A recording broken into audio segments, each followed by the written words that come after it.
initial intention of the people who sent me to jail is that either I won't come back, I'm going to die there.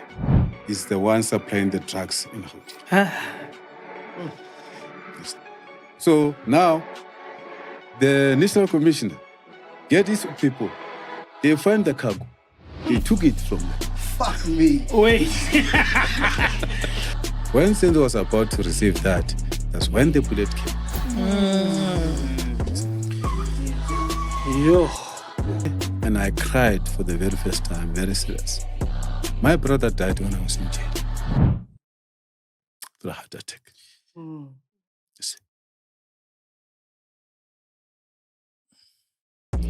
Is it worth it in the end? I've been promised 45 million if I get out of this case.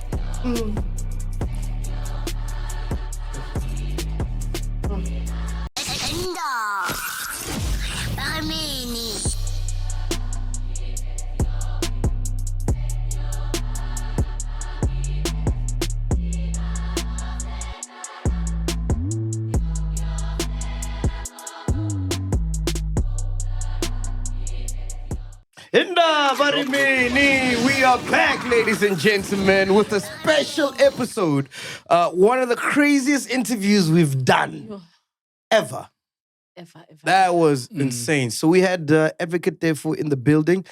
Before I tell you about what happened in the episode, please welcome JJ, our friend of the show, in for Salt Penduka, who's in Bali. Bali. Hey, Isn't he coming back, dog? No, it's not. It looks like he's not even coming It's too relaxed today. Selling t-shirts now. It's not coming back. If you remember, a few weeks ago, we asked chillers to create a flavor and design a can for the Chillers Punch Limited Edition. So now we're at the final stage of the campaign. So starting today, we've got 3 designs. So top 3 finalists. These are the designs A, B, and C. Please choose which one is your favorite. And the ones that chillers choose is the one that we're gonna go with, and we're gonna end up, doing the Putting flavor. it in the market. Yeah, and release the limited edition for spring. Nice. Yeah, so get voting right now. You can vote in the comments. You can vote on social media. Anyway, just choose A, B, or C, whichever one you like, whatever tickles your fancy, and we're gonna go with that because this is a flavor for the chillers by the chillers. Wow. What if it tastes dope? Why do you want to make it a limited edition? Guzangenye. I'm just asking. And also, the other 2 flavors look dope. Yeah. I don't know, Mac. Well, we'll let the chillers decide. Yeah. But yeah, make sure you choose between A, B, or C. The interview we're about to check out, what did you guys think? What was your ghost lady? Yeah, crazy, man. It's just what lies heavy in my heart is how we cannot have trust in our justice system. It just highlighted everything that we are not safe in the hands of the leaders, that the people that are put out there we think that I should be doing right. Nothing is good out there. Advocate Teffo dropped names, he dropped files, he didn't hold back, which we appreciate. Yeah. And we got to commend him for that, Bravery. When you mentioned bravery, I'm so sad because we didn't commend him for that at the end of the episode, which I think we should have, because for him to come and say the stuff that he said, it takes a really, really brave man. And I hope God continues to protect him, Yeah. And for you, JJ. I'm just happy that the world will finally get to hear his side of the story. Because he's been called names, he's been labeled crazy, and we never understood, So there's an opportunity for people to actually finally meet the man, see the man. Hear him in his own words. 100%. Yeah. So that's the biggest thing for me. Yeah, man. Ladies and gentlemen, without further ado, can we give it up for the greatest advocate of all time, Mr. Advocate Teffo. Here we go.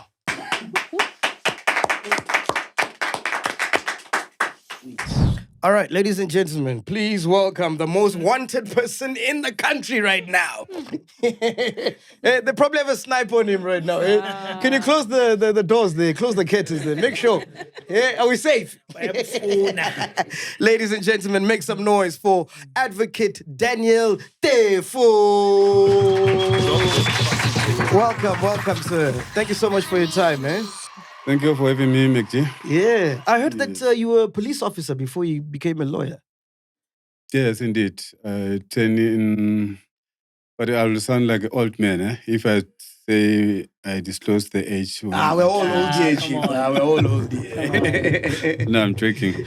Yeah, I started in 1995 at Pretoria West College.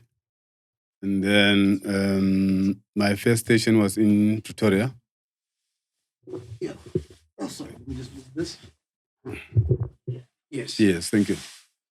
And then I was telling Tuso when we turn here that I reminiscent 1996 because I just worked across the road in Felland.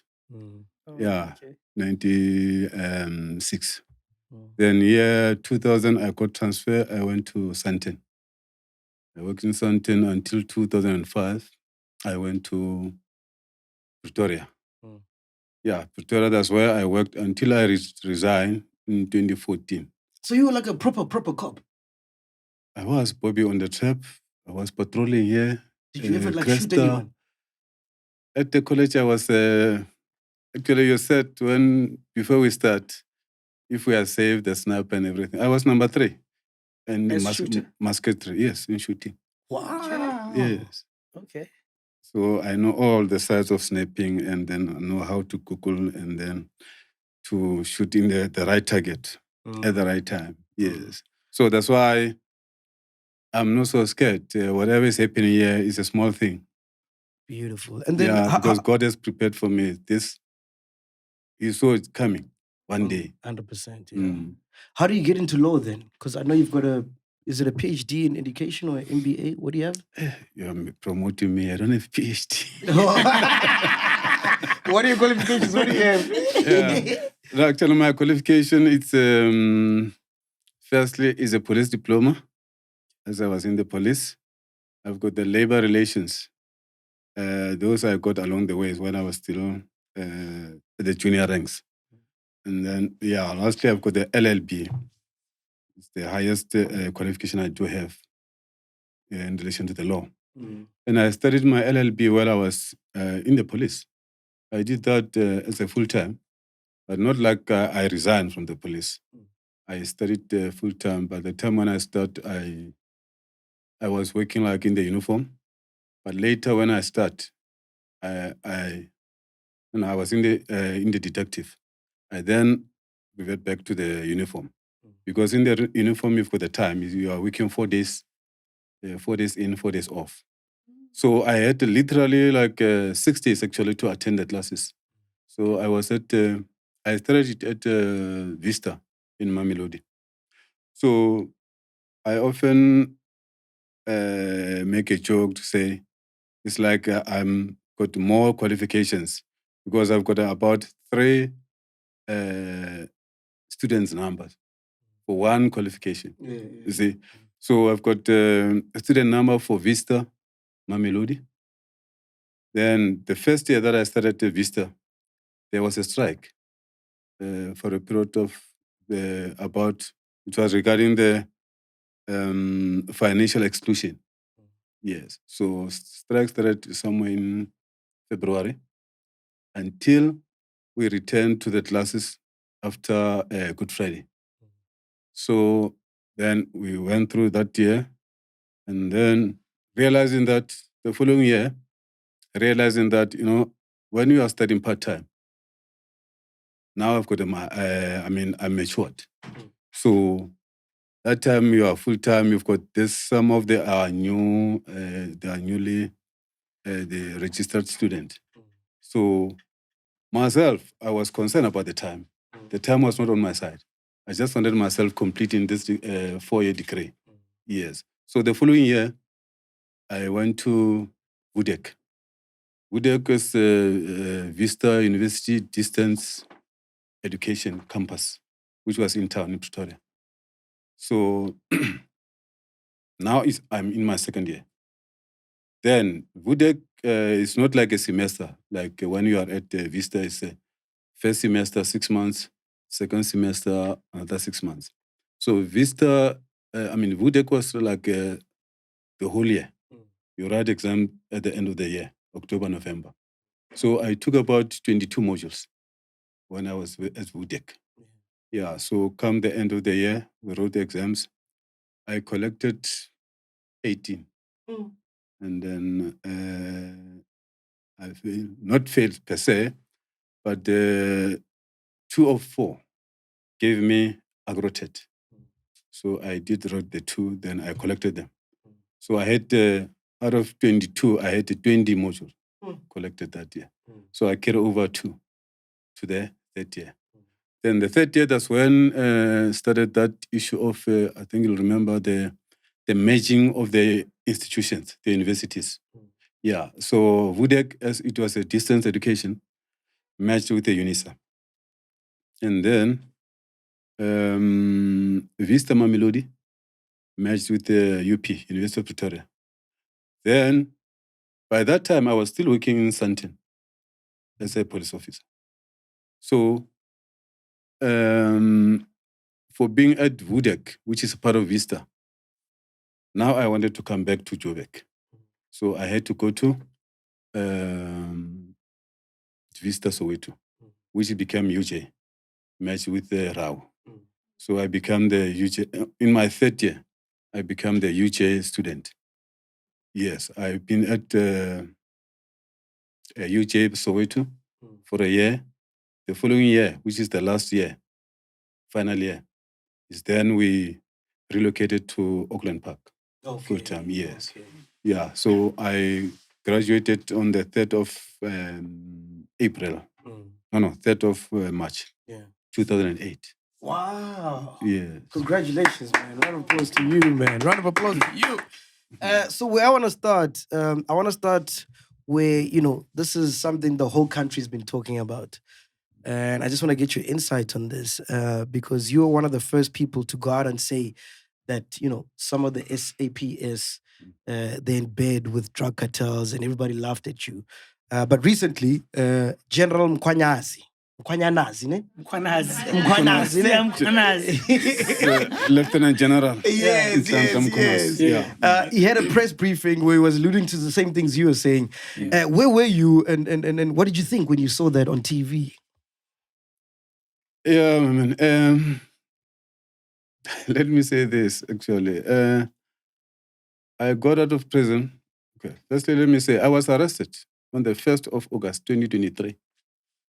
So I got out of jail on the 10th of December last year, 2024. The day while Dlhagata passed on. Dlhagata, I'm referring to Advocate Mkhwanazi, in this case of Senzo Meyiwa. He passed on the 10th of December. Then Daniel came out of prison on the same day Dlhagata passed on. So you know that there is a Joshua in the Bible and there is a Daniel in the Bible. So this, to me, it wasn't coincidence. It was a spiritual thing, which signified to me that, you know what, we are in the situation whereby we are fighting some spirit from the darkest place. You see, because in this case, let me be honest with you, in this case, there is a serious witchcraft here. Serious things that are happening in this case. So now, after I got out of the jail, it's not like I got out of the jail straight. I went to attend. By that time, I was in Sun City. So that morning of the 10th of December, I went to court. So at court, I was found guilty of attempted assault of the white police woman. It was for the very first time, attempted assault. Then one is guilty after having been in prison for 17 months. So after that, I lie low. See, I was quiet because I came out of the jail. I was supposed to be angry, but somehow I was not angry. But I was angry, but I was not angry. Yes.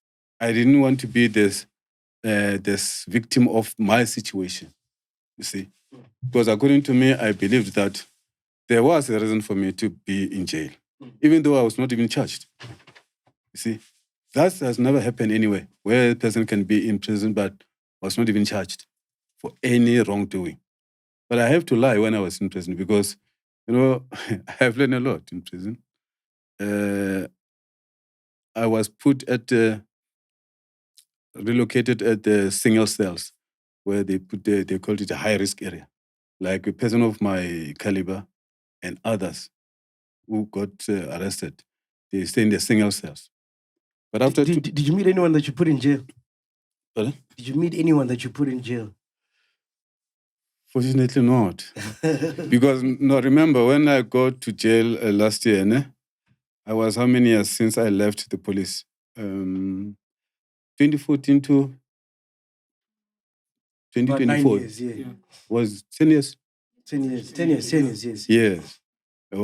But even if in that 10 years I have to meet someone that I put in jail, that person was going to be happy and feel so honored to be with me in jail. You see, not that it's going to be dangerous to me. Yeah. Because I can tell you, in my career for 19 years, I don't think I've arrested more than 5 people. Oh, okay. Yes. I wouldn't just arrest a person. When I arrest a person, there is a reason why I should arrest that person. So you're in a single cell now, yes? Yeah, but I stayed only 2 months because I now wanted to go and stay in the section where people are. Because once you are in the single cell, that's where you will sometimes, okay, it's fine. Sometimes you'll feel like you're safe. Those who brought you to jail, they say, no, you are safe here. And even someone who would like to be in that, because at the sections, that's where it's a mix-up, you see. So after 2 months, I wanted to go to the sections. Because myself, I feel so lonely, but not lonely literally in the sense of being loneliness. It's sometimes you need to talk to the people. Yeah. Remember in jail, what I can tell you about the jail is that there's lunch, not lunch, actually supper in jail. Yes, until 12 o'clock. 12 o'clock. At night? No. During the day? During the day. Yeah. Yeah, that is the last meal. So you're done for the day, midday? You're done for the day. It's only at 5, you'll be having 5 slides. Yeah, late. Then that is the last. So as someone that's recognizable, you first day, you step into, let's say, general population where everybody is. What happens then? Yeah. Do they recognize you? Hey, advocate, exe. I was recognized. I was recognized. And what I can tell you that is that the initial intention of the people who sent me to jail is that either I won't come back, I'm going to die there. If I don't die there, I'll be mad. Yes. These are the intentions, you see. So I shouldn't come back as an ordinary person.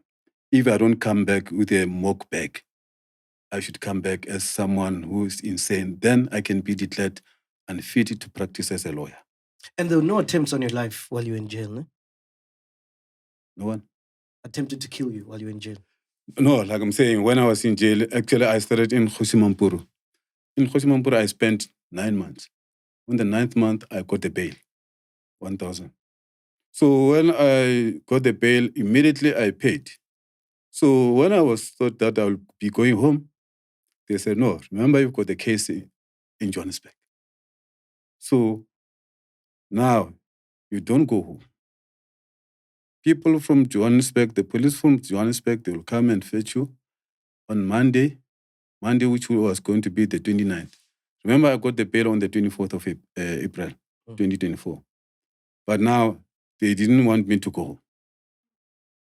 I have to stay until wait for the Monday, the 29th.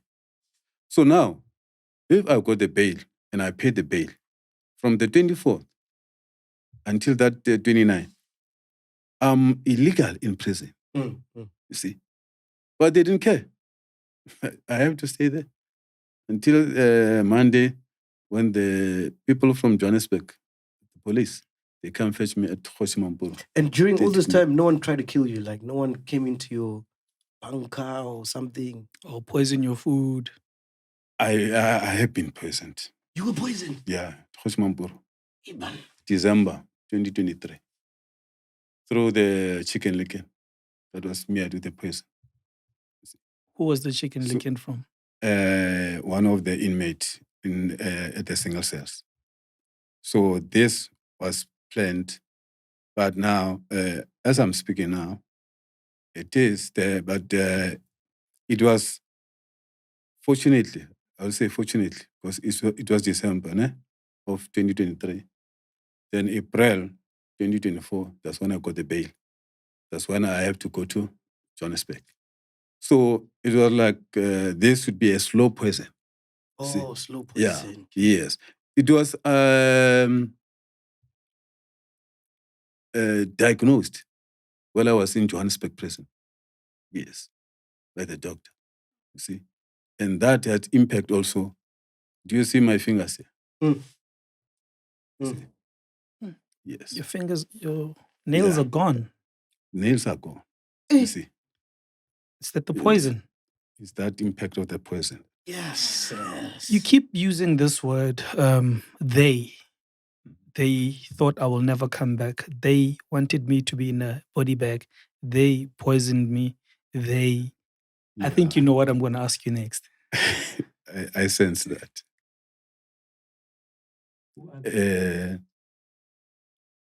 They are my former employer in the police.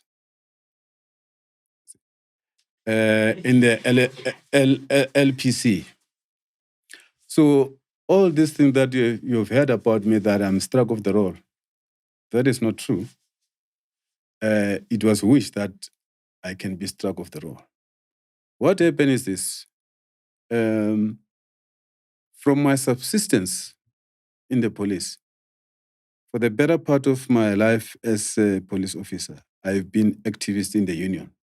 You see, every place, like I started here, just across the street, Felland. I became the union leader, like chairperson. So I don't know what they saw in me. Everywhere where I'll go, normally I've literally might have worked about 7 stations. Yeah. Everywhere where I arrive, when they have to appoint the leadership of the union, they have to appoint me as a chairperson. Yeah. And there was a time where I tried to refuse to be. They said, no, if you don't want to accept this, in the meantime, we pass this position of the chairperson. We elect another, we fill another positions. But that chairperson is yours. You see, we give you 24 hours, go and think. But okay, myself on my own, I'll just, all right. I don't know what they see in me. They saw what they saw in terms of the leadership. I accept the position all along. You see, I represented the members of the police everywhere. So now, along those lines, I was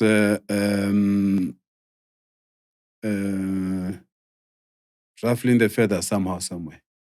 Wherever I worked at the police station, I was never in good terms with the leadership. I'm referring to your station commander. See, not because I buy into the trouble. Okay, the trouble followed me, and I've accepted that because I'm not a yes person. You see, I had this natural thing in me that I cannot take it when I see someone who's a commander or a senior person as manhandling or harassing a member. You see, that's where I will get in. So that's why I never in the good books of the leadership of being the station or any higher institution within the criminal justice cluster. So when he says his employers, who's he talking about, MacG? I'm trying to understand because you also referred to the union. Employer I was referring to my former employer, SAPS. SAPS. Yes. So you were saying someone in the SAPS, or you say in the SAPS as an institution. I think it's important that we... Yes. No, I'll come and just... No, they are individuals. Not the institution is against me. Yeah. No. The people in the institution are, well, actually, let me say first this. Currently, where I am now, this war I'm facing is the racist being in the SAPS, being in the NPA, being in the judiciary, and the corrupt people ganged against me. Got you. See? Mm. So now I'm reporting to my employer now is LPC. I'm accounting to LPC. Any misconduct that I may be doing, whatever, I'm accounting to LPC, Legal Practice Council. I'm no longer reporting to South African Police Service because I parted the ways with the SAPS on the 13th of January, 2014. Got you. Yes. So now, this is an opportune moment for even my former employer to come and get on this bandwagon. Now that what started all these things is now my involvement in the Senzo Meyiwa case. Of course. See, because in this case, not any lawyer in this country was willing to be part of this. Yeah, we'll get to the case in a short while. So I just want us to finish this yes. The statement that you made about the SAPS. So which are the individuals that you're talking about? Yeah.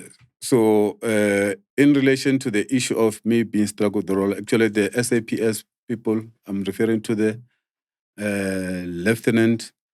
Yeah, let me say, where General Mkhwanazi has left the gaps, I'll be filling the gaps, the spaces, in terms of the naming the people.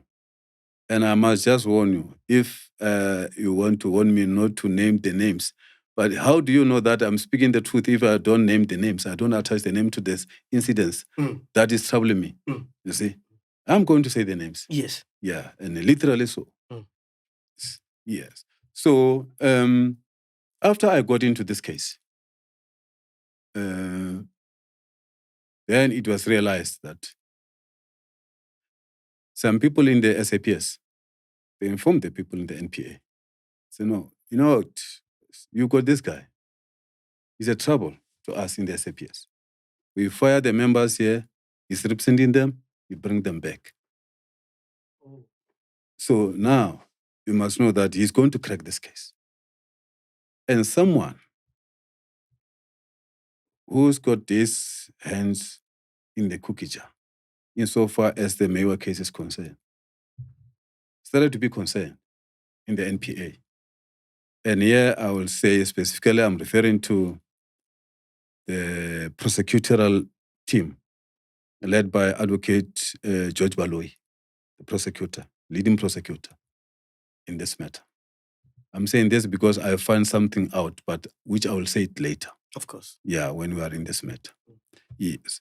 So now there has to be some disturbance because I'm a kind of a rogue element to be involved in this case. So it was then the drama that you have seen between me and the judge, because the Molo Maumera, see, is a judge.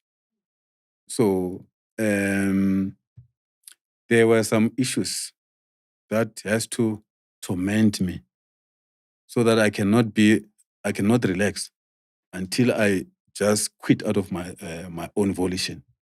See. So what happened earlier, the arrest that you saw at the High Court, it was the beginning of the things to come. They thought after they would have arrested me, I won't come back. See, I'll cower. No problem. I came back as if nothing happened. And there are a few who blamed that as a barbaric. But the judge never blamed that when it happened to him. And I was surprised. But later on, I learned why I shouldn't have been surprised. But this is not normal. If I'm a judge and then something barbaric happened within my court, that will start to make my court like it's not, the proceeding within my court to look impure, something that is disturbing. I don't voice it out to my senior. The senior I'm referring to, the authority that appointed the judge. So in this regard, you are referring to the person like Deputy Judge President Aubrey Doba. Is the one. Remember, Gauteng is divided into two divisions. We've got the North Gauteng, which is Pretoria, and South Gauteng, which is Johannesburg. So this matter is in North Gauteng. So the appointing authority is Deputy Judge President Ledwaba. But Ledwaba never came and say anything after that incident of me being arrested in court, because he was part of the planning of the whole thing. See, so that's where the judiciary become tainted in relation to this matter. See, so I have to be like the poking of the bear or poking of the tiger. So now let's see if this tiger will really cower by our own tactics that we come about. The president has set up a commission of inquiry around this matter. And you spoke about names. Would it be correct to assume that you'll also be taking part and using your words, because you said you will be filling in the gaps where Mr. Mkhwanazi, the gaps that he left out? Because in essence, my interpretation, and I think the people in the room, in here, would assume that. That will be a correct assumption. Yeah, as if you know, I told other guy who is close to me, he's a very careful guy, was very concerned about my situation when I was in jail. Then he said, no, President is giving the speech on Sunday. That I saw. But I just said, you know what? President Ramaphosa, I've listened to him several times back. And I say, I say to this guy, I guess you may be coming up with some commission, you see, because it has been a norm, a way of life in our government. So, but I'm not going to listen. Just listen, you'll tell me what he said. I'm not going to waste my time there. I've got a lot of things that I'll be busy with, you see. So guess what? The same night before I can sleep, then he called me back, the guy. He said, you know what, you guessed. He appointed the commission. That will be led by Constitutional Court Justice and other two persons. So that's how then we went to sleep. The following day, actually, I wanted to know who is going to lead commission and who are those people that are going to assist the Constitutional Court judge. He couldn't specify them. Well, he forgot. Then I went through the Google. I checked. Indeed, I found that it's the commission will be led by a justice who is now currently acting as a Deputy Chief Justice, Bheki Cele Matlanga. And then it will be assisted by two senior advocates. It's senior advocate Kgosi Baloyi. It's at Santon, Johannesburg, Johannesburg Advocates Chambers in Santon. And then Advocate Kelly Khumalo. It's also in Santon, Jumanokwe. So I felt it. See, I saw the need that I should know these people. Fortunately, I know about Kgosi Baloyi. And then I asked one of my colleagues who's at the Jumanokwe, that, do you know Councillor Sandile? So no, I know, he's at our chambers here. So, okay, get me his number. I want to talk to him. You see. And then, as for Kgosi Baloyi, I check there by the Johannesburg Advocates. And then I found the number for the chambers. I found the chamber. Then only to find that, yes, when I inquire, it's based at that chambers in Johannesburg. Yeah, it's Johannesburg, I'm referring to, they call it Mazel chambers in Santon. Yeah. So I was put through to her chambers. I spoke to someone to chambers.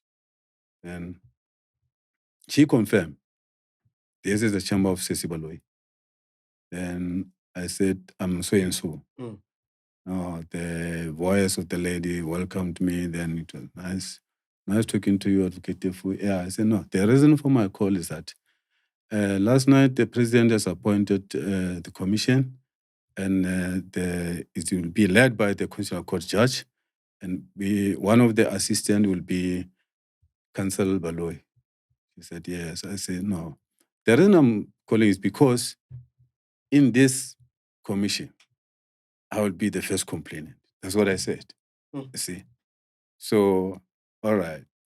Now she gave me the numbers. I've got the cell number. Yes. And then I also left a message, and they said she will call me. Later, the PA of Senior Counsel Baloyi called me, and then she confirmed about everything. She said, no, she will call you. She's in the meeting. So, long story short, that was in my DNA. I know I've contacted them. I spoke to them. I even spoke to also, when I inquired about Sandile, I got the number for Advocate Khumalo. Then Khumalo, luckily, the PA at the same time said, no, he is in the office. He put me through. Then I spoke to him. He even joked. Actually, I was not aware that I know the guy. Yeah. You see? Yeah, he started to joke. He said, hey, Advocate, one day I saw you being a VIP. I saw the BMW dropping you there by Chambers of Skakani's, there by Babasa. You see? Yeah. Now, in short, I've got them. Are you happy with who the president has appointed? Definitely happy. Okay. Yeah. Okay. So, and then Advocate Khumalo even explained further. Say, no, I see, Advocate, the issue is this. Yes, we've agreed to the appointment, but we're still going to start things formally. We haven't yet received the terms of reference with this commission.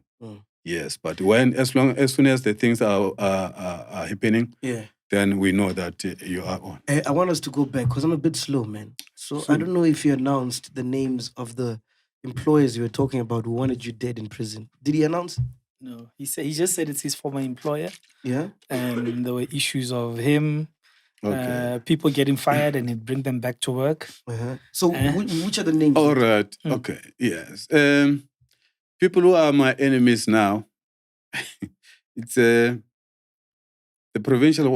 former provincial commissioner of Gauteng, Lieutenant General Elias Mawela. Why is he your enemy? Or why do you regard him as your enemy?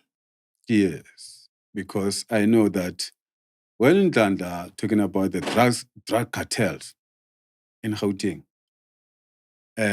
Lieutenant General Mawela is the one supplying the drugs in Gauteng. Yes. Yes.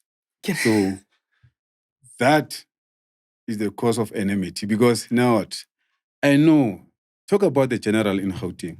I know each and every skeleton within his or her cupboard.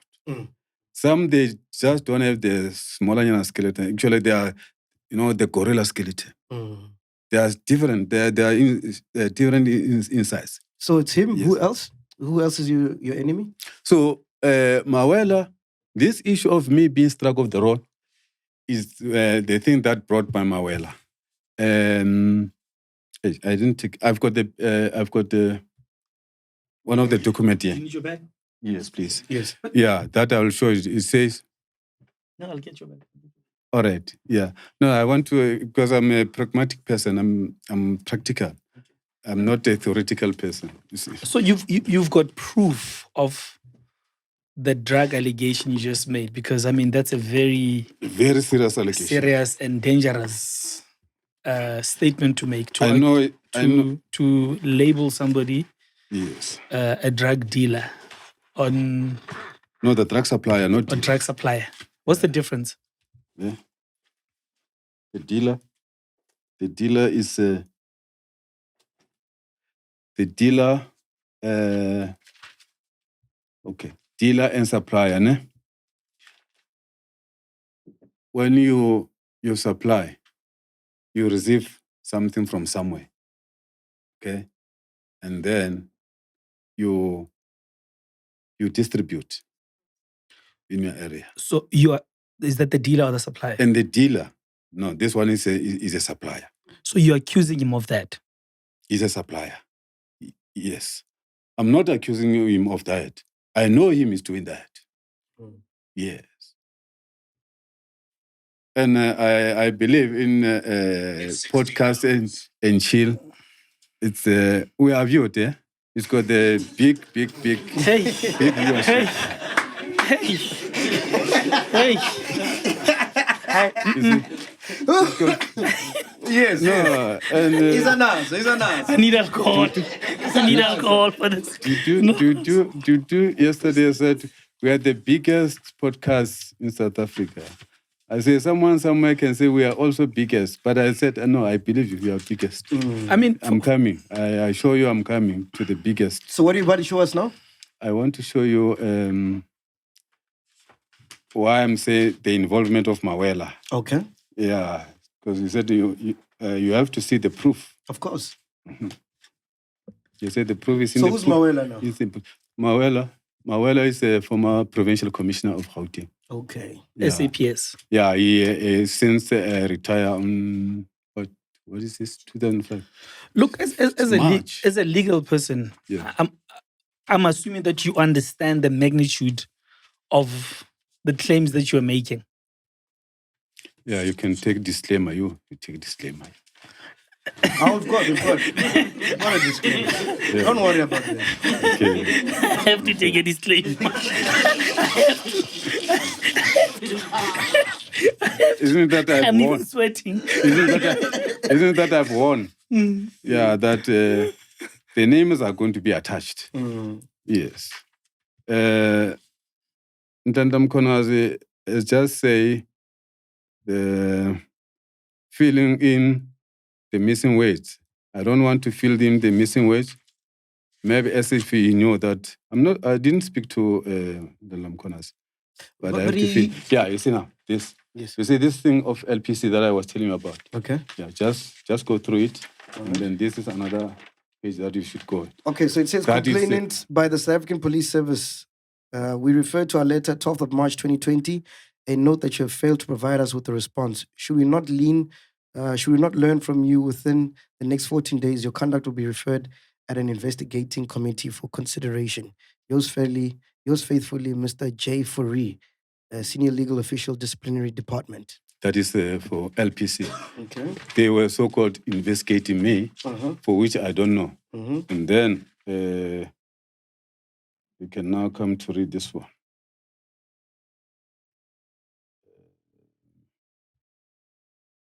Yeah, this one.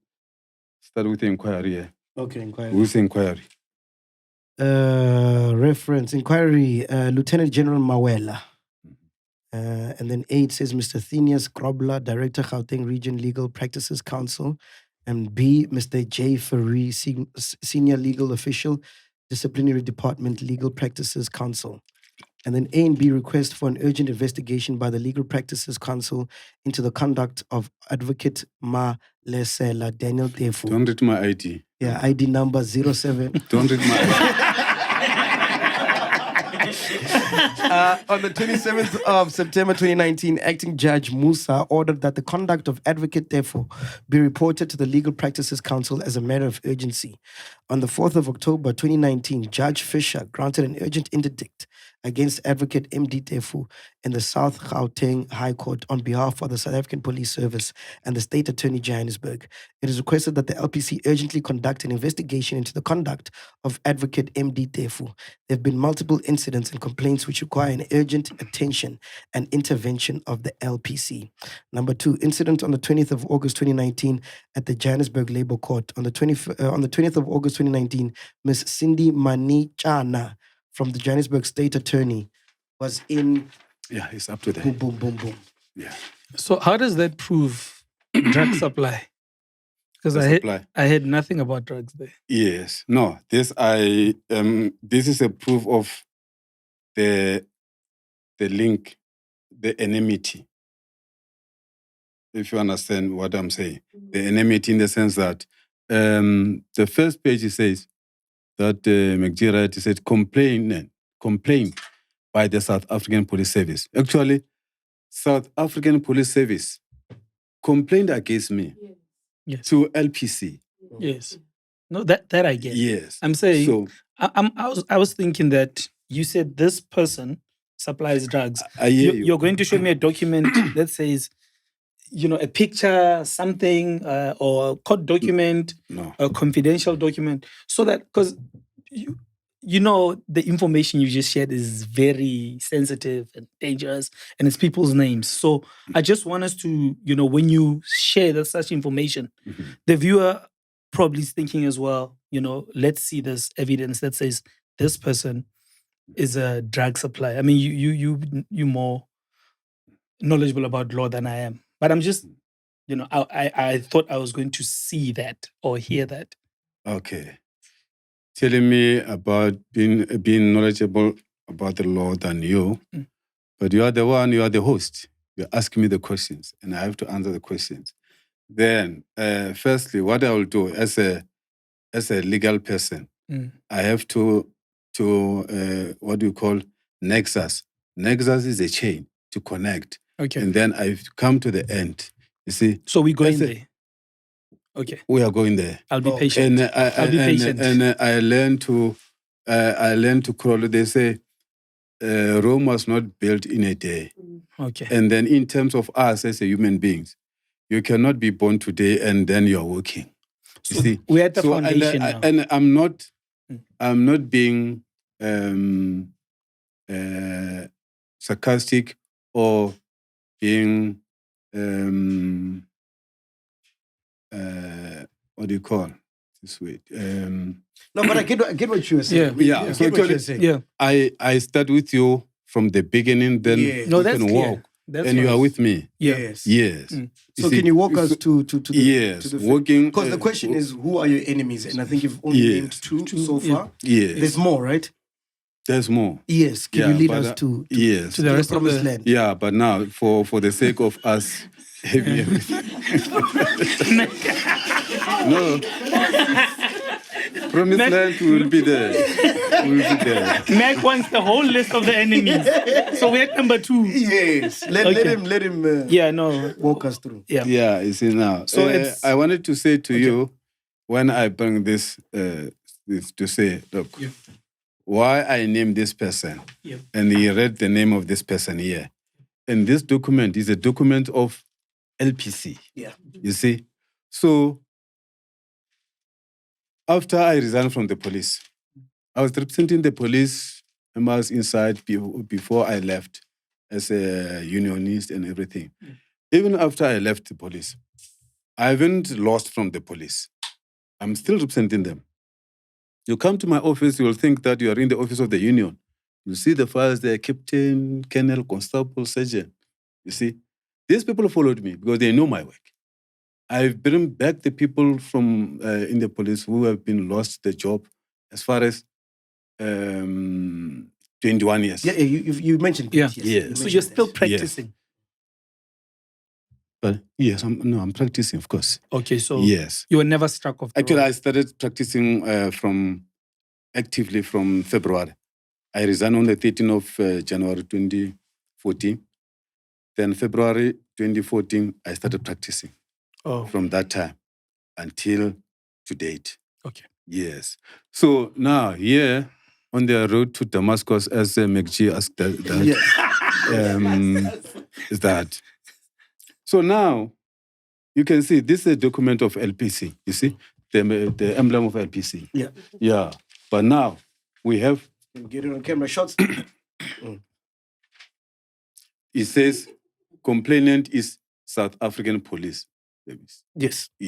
So I knew about this. I was told. Now, this Mawela as the provincial commissioner of Gauteng during this time, Did you see the date here? Oh, no, I get it. So you say... let him lead us, Chief. Okay. Okay. Yes. 6th of August, 2020. Yes. Yes. So now is that 6 August, which month? Which year? 2020. 2020. Yeah. Mawela was already the provincial, the PC.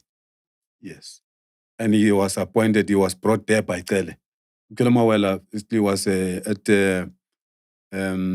was the divisional commissioner for the response. This division that is responsible for the ports of entry. Yeah, they call it the response. Like if you go to the Durban Harbour. The harbour, yes. Yes. Yeah. The borders. Yes, the borders. Like your And airports. Yeah. Getting in, coming from Cholocho. You see. So Cele took him from there. He made him the provincial commissioner of Gauteng. Remember, Cele came in, was appointed as the Minister of Police on the 26th of February, 2018. Yes. So now he became that. And then after the appointment of Minister Cele, the February 2018, and then towards him appointing Mawela, my life as a lawyer, and in particular when it comes to the representation or dealing with the client in the SAPS, become very difficult. See, they make my life very difficult. So hence I'm saying, all right. Then Mawela is the provincial commissioner during the date of this thing. So now, through the legal service of Gauteng, remember in all the provinces of SAPS, every province has got its own legal service that is reporting to or advising the provincial commissioner. So now SAPS, as it says here, but it's Gauteng here. They went to LPC to complain about me. And when they complain about me at LPC, they lied about me. These people in the legal service, on behalf of Mawela, they're acting on behalf of Mawela. That, because remember, now they know that my employer is LPC. I'm responsible, I'm accountable to LPC. Then they said, I am representing the criminals. I'm bringing back the criminals in the police. Got you. Okay. You see? Yeah. And who are the criminals? Criminals are the police that are getting fired unfairly, and I represent them, they come back. Ooh, okay. You see? Got And you. again, who are the criminals? The criminals are only the black police officers. Got you. You see? We've got Indian police, we've got white police. So when an Indian or white police has been fired, that particular member will be reinstated in the police by a settlement agreement. But the black officers who are doing their jobs are the criminals. The black officers are criminals. The ones doing their job. The ones doing the job and being dismissed unfairly. Yeah. You see? So I've been fighting racism. That's why I'm saying now the racists and the corrupt are ganging against me now. Yes. Yes, you see? Got you. Coming from all walks of life. Got you. Yes. So now, as they this was a bundle, like it was like the application that they must, they wanted, they thought now the LPC must take this complaint from them. But LPC people said, the disciplinarians, they said, no. How do you complain about Adv Teffo? Adv Teffo, we check, yes, he's our member. I'm the member of LPC in Gauteng. And I've registered as a member of LPC in Gauteng on the 30th of September, 2019. Yes. And then I'm also on the National Gazette because I was admitted as advocate on the 5th of January, 2009. I was still in the police by that time. Yeah, so now LPCs, they said, no, yes, he's our member because they approached LPC in Gauteng. Yeah, remember we've got the LPC in all the provinces. Which advises the police commissioner? Who's that? The LPC. No. It doesn't. LPC is a provincial chapter of Gauteng, where they approached. The people who are advising provincial commissioner is a legal service of legal Gauteng. services of Gauteng. Yeah, Okay. which is headed by Major General Collins Hendricks. Okay. Yes. Hendricks is the one who is leading the whole campaign of Destroy My Career. So we're adding Hendricks in the list as well. Hendricks is a... Where are we? Are we at number 2 now? Number three. Number three. Number three. 3, ne? Hendricks is the head of the legal service in Gauteng. Is he still SAPS working Gauteng. there now? He's still there. Okay. Yes. Number 4, who do we have at number 4? No, let me finish this. All right. No, I'm going to mention them after. Okay. All of them. Okay. Yeah. Luckily enough, I know my enemies. Okay. Yeah. God bless me. You see. So now, Hendricks goes, you were talking about advisor. Yeah. So Hendricks is the head of the legal of Gauteng province. He's the advisor of Mawela. You see, Okay. then these people are the people who are approaching the LPC, Gauteng. And they approached the former director of LPC, Gauteng, Mr. Johan van Staden. Yes. They said, no, Johan van Staden, help us here. We've got this member of LPC who happened to be our former employee. He has resigned. But now he still continue here at a high level now as a lawyer to bring back the criminals that we fire. You see. So now, here are the complaints. Then the right people at within the disciplinary of LPC, they check, they say, no. These complaints, you cannot complain about advocate. He's not even working with he's not advocate working with the trust account. Because the so-called trust account. Previously, the trust account was only for the attorneys. The trust account is where you put the money for the clients, you see, when you do the cases.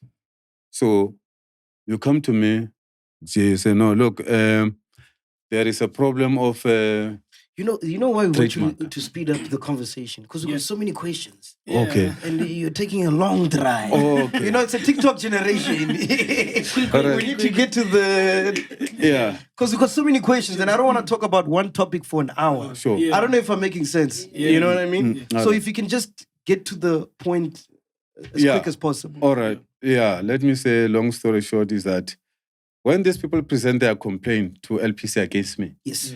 LPC rejected the complaint. You see? They said, no, we cannot take a complaint against the advocate. Got you. Where is the attorney? We can take the complaint against attorney. Because they were saying to me, I've charged the money, the SAPS members paid me directly in my account. And I charged their money. I never did the job for them. You see?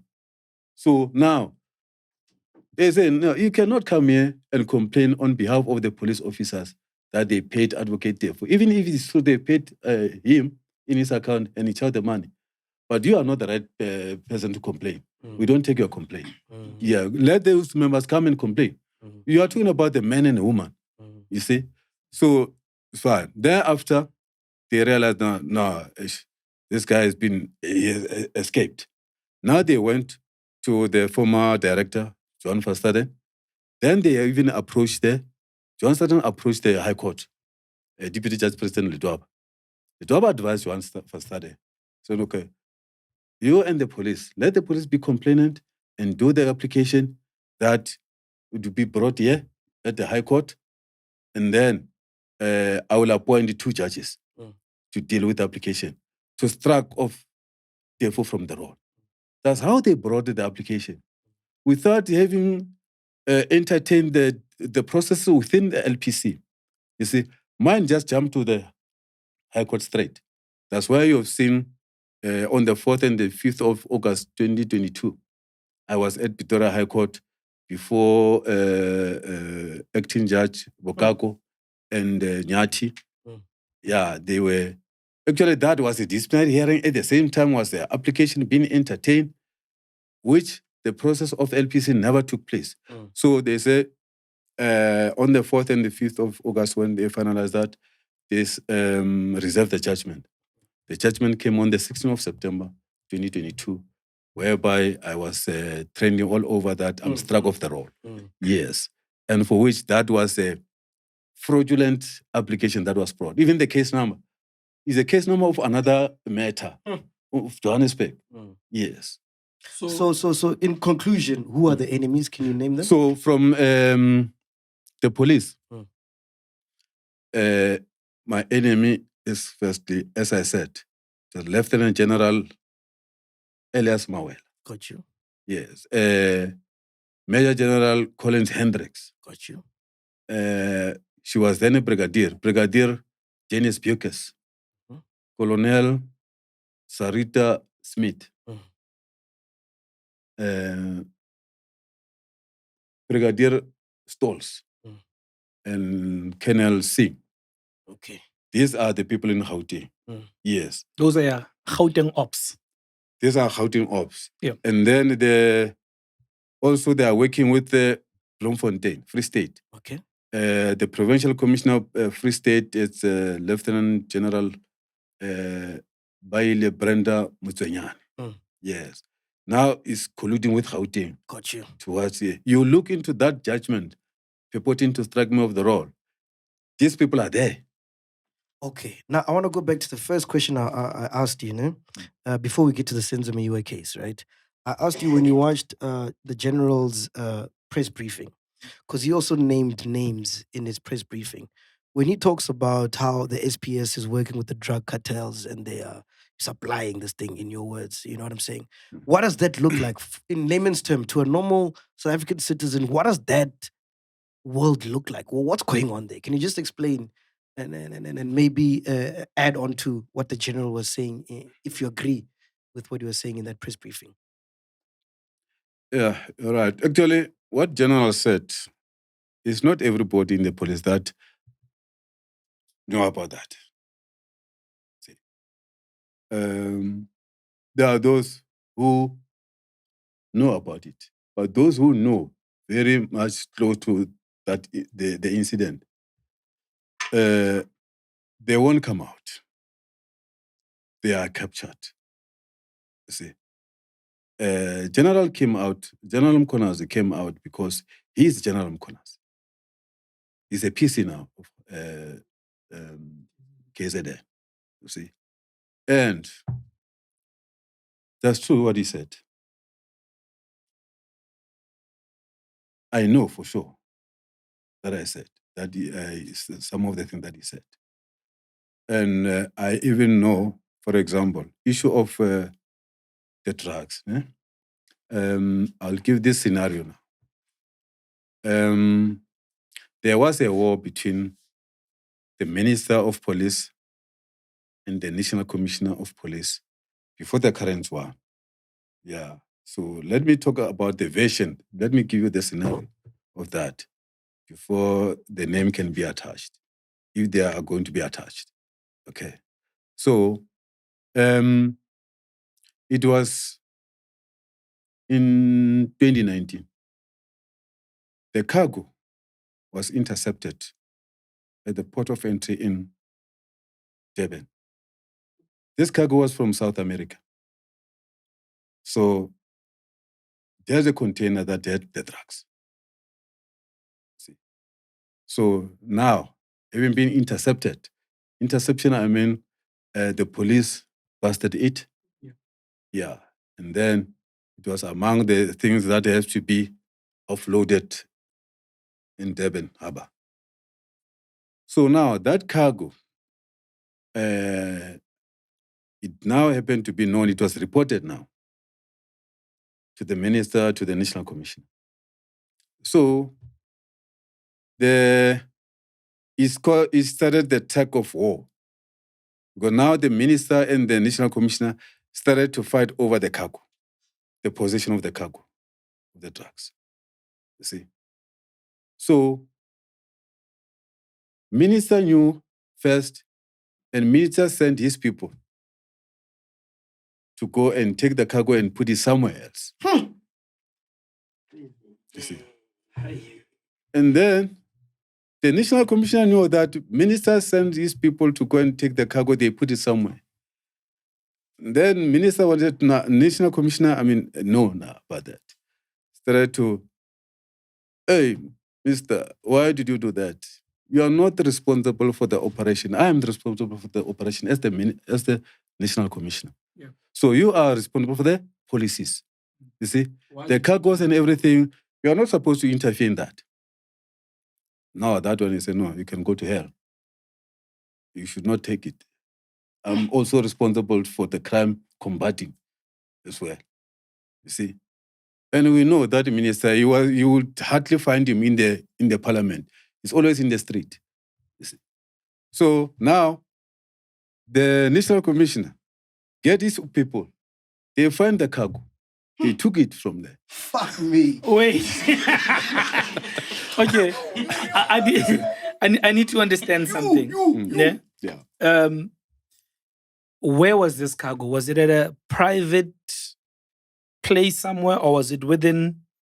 The cargo is in Durban.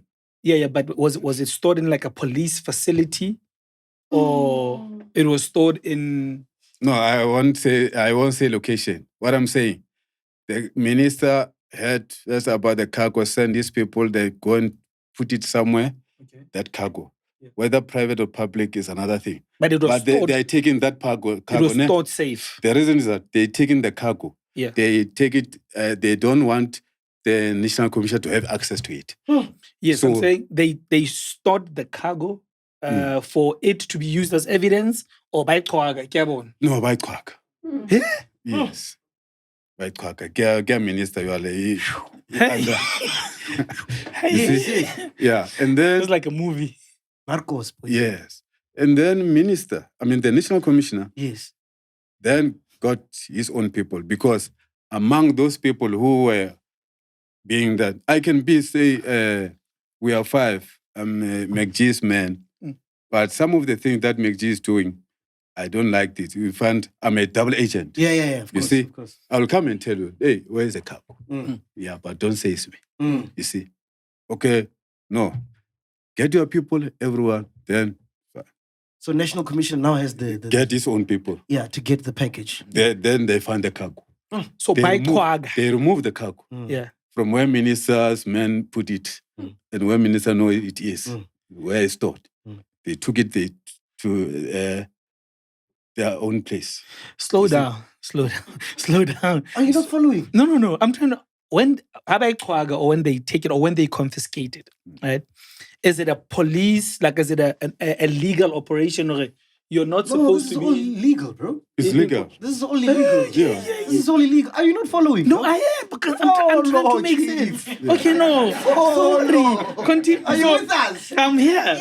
So National Commissioner White Kwaga, the Machita. National Commissioner Aikwaki.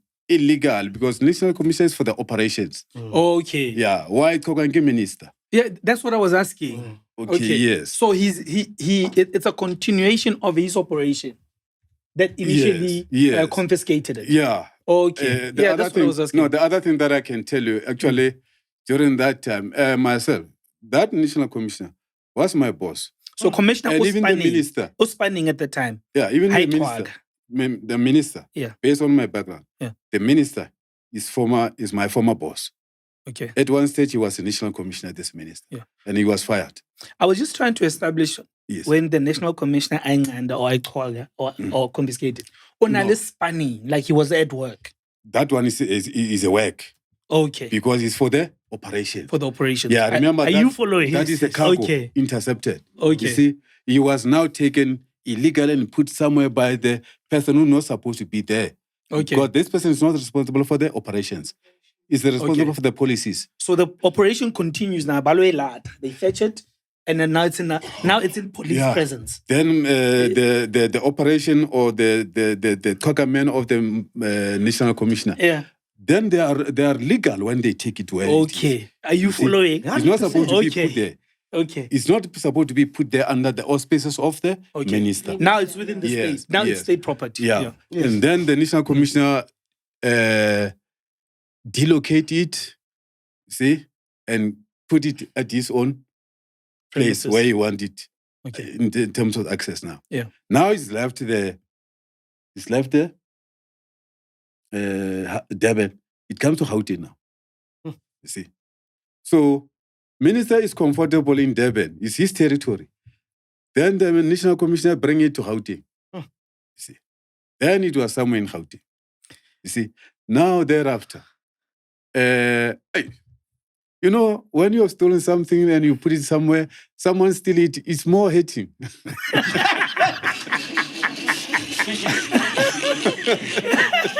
Yes. So, now it's in Joburg. No, but he Minister Castina, it's serious. Hey, the minister started the campaign at the portfolio committee of the police in campaigning and luring for the vote of no confidence to the national commissioner. Got you. Yeah. Now the minister wants national commissioner to be fired. Of course. And indeed, the national commissioner was fired. Then the minister had the whole thing now on him. Himself. Yes. And myself in person. I was talking to the minister. I was talking to the national commissioner. And who are these? And I was more advising the national commissioner. And who are these people that you're talking about?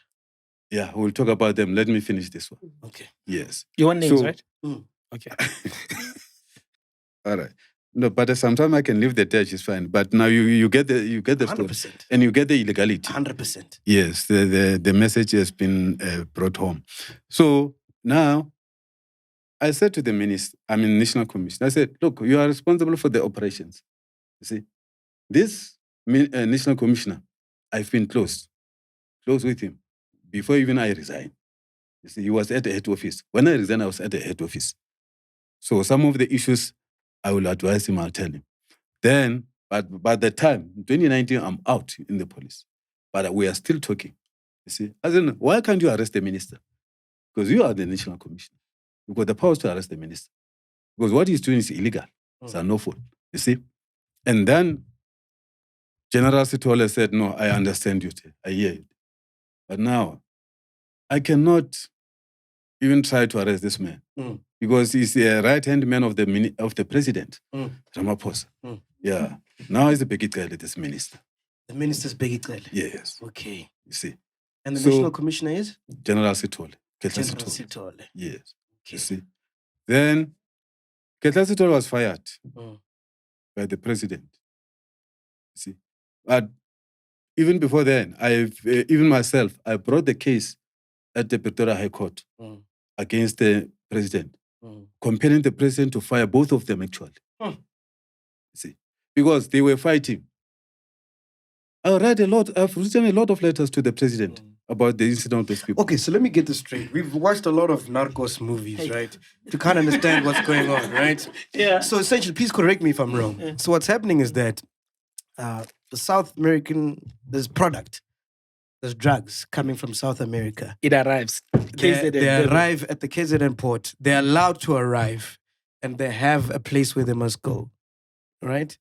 And it happens to be a minister. And that minister is the one who then supplies the drug cartels that we have in this country to go and sell this product. Yes. That's what's happening. Wow. Yeah. Now the national commissioner is gone. And then if you are anywhere in the SAPS, you catch wind of this and you want to be a whistleblower, you're fired immediately. Yeah, if you are lucky, you'll be fired. Or killed. If you are lucky. If you're not lucky, you're killed. R.I.P. It's worse. R.I.P. Okay. How can you be fired? Where you are now? So with the general, how was he able to have a press briefing like this and speak like the way he did? Because clearly, it means that's how they nix it, man. Yeah. Because he's not the only one who knows about this. I guess everyone knows. Yeah. Actually, let me say this. In my case, compelling the president to fire these people because they are not fighting about the policies, they are fighting about the drug cartel, fighting for tug of war, fighting for the illegal stuff. See?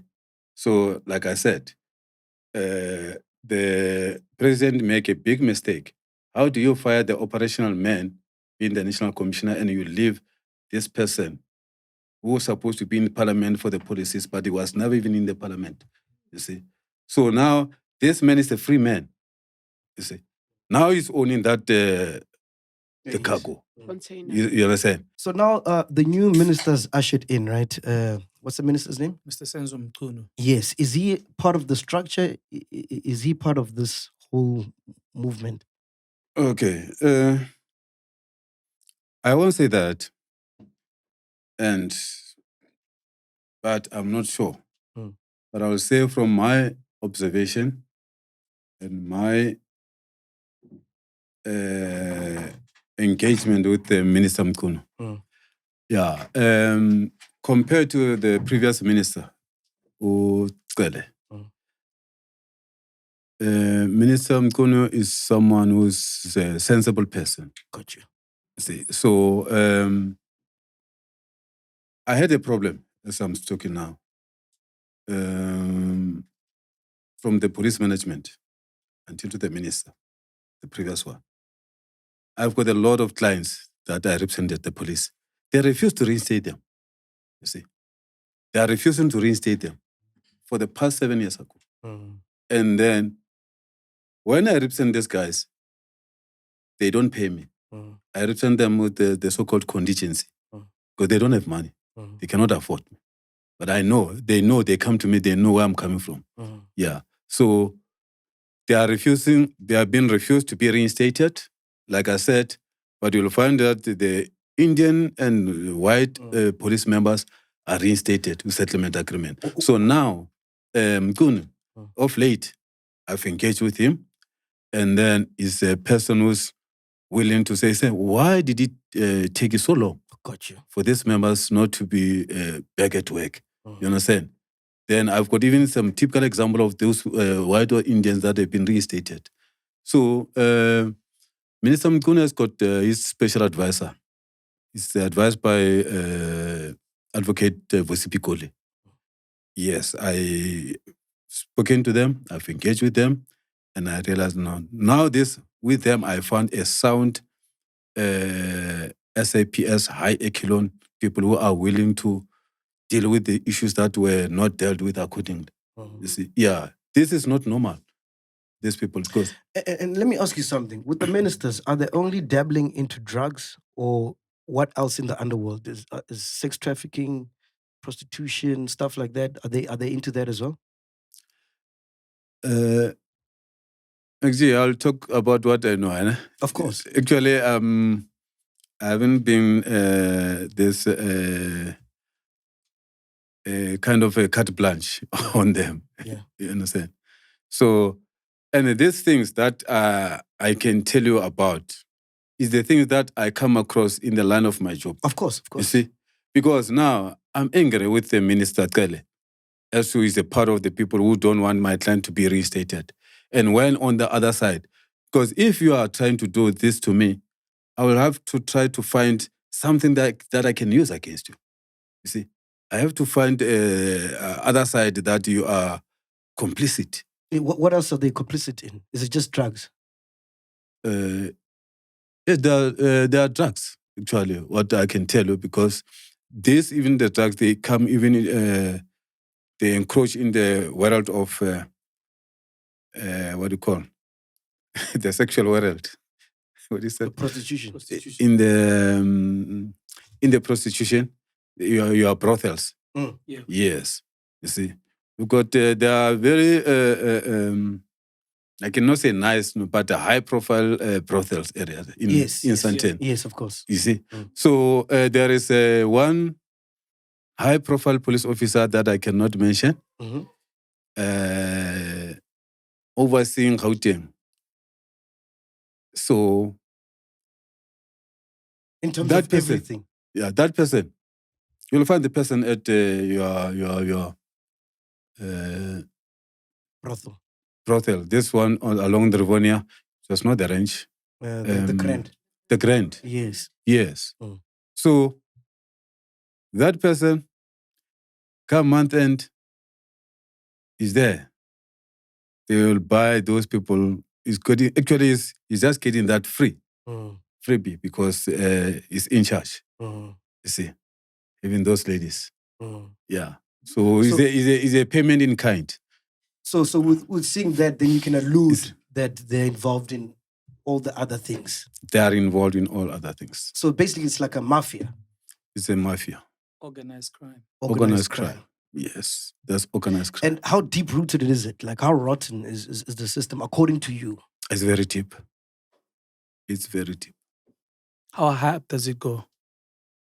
It's so deep, eh?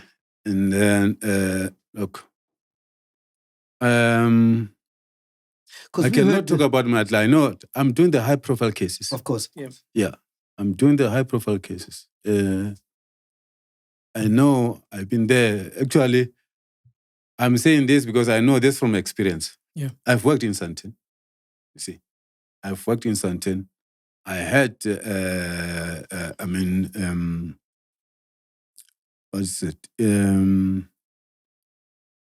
I've been at the places like your late Lolly Jackson's place. Yes. Yes, because that was in my area. I've been to the grant. You talk about Andrew Phillips. You see, so all those people that you can talk about, I know them. We heard celebrities were involved. Correct me if I'm wrong, MacG. Yeah. In terms of celebrities, how involved are they in this operation as well? And what role do they play? Yeah, what role do they play? No, MacG, I won't even tell you, né? Because fortunately and unfortunately for you, actually, I'm not drinking. I'm not a person with a nightclub and all those things, you see, alive. But then when I've been, it's not like I say I'm clean, but when I've been at the nightclub, I've been at the nightclub as an underground, part of my job. I'm one different lawyer. When I've got to a case, I'll make sure that I get everything to understand. What did you uncover when you had these nightclubs? Yes, in terms of what I've uncovered, then what I can tell you is that, like I said, I give you the first example of the interception of the cargo. Got you. You see, those issues, those things, they will be distributed. Like I'm saying, that this I mentioned specifically, I'm not even afraid. He knows. I even text him. I say, stop what you're doing. I'm referring to Mawela. So are you alluding that the drugs are then distributed at clubs? The drugs are being distributed in the nightclubs. Okay. They are being distributed in your Sunnyside, in your Hillbrow. Yes, and the main line of the supplier, these are coming from the police. And then the celebrities are involved because they promote these nightclubs and frequent them all. That's how they come across that. Yes. But what we are saying that we are talking about the main line in terms of their supply. Got you. Where they're coming from. Remember, if the cargo is intercepted at the port of entry and the police are responsible. Remember, in that port of entry, we've got the special division in the police that are dealing with those containers. And we've heard about recently Vusi Cat Matala. So a guy like that, his involvement in this whole ring, are you aware of that? Or you don't know him? I'm not aware of that. What I know, Vusi Cat is involved in the tender of the police that is checking was given that tender is how much? 360 million. Yes. That one is for the police training, the new recruits. Yes. That one is what I know. And then I know the building that was, they say, Shadrach Sibia gave him at the college. You see. So he's working with the people that I know. Got you. Yeah. Some are other person who also doing other part in terms of the new recruits in the police. It's even my relative there. Yeah, at the hospital. There is hospital at the Pretoria West College, training college. Yes, yeah. But the rest, other things beyond that, as is involved, whatever, no, that I don't know. Gotcha. But the bit that I can tell you about also about Vusi is that he studied a pharmacist. He's a pharmacist from Mamelodi. Yeah. Yes. So that I can say is that as a pharmacist, you are allowed to can be in position to have involving the drugs. Got you. Yes. And the contract was cancelled, and there was WhatsApp messages that went allegedly to the minister as far as Mr. Mkhwanazi's press statement. What I know is that myself, I even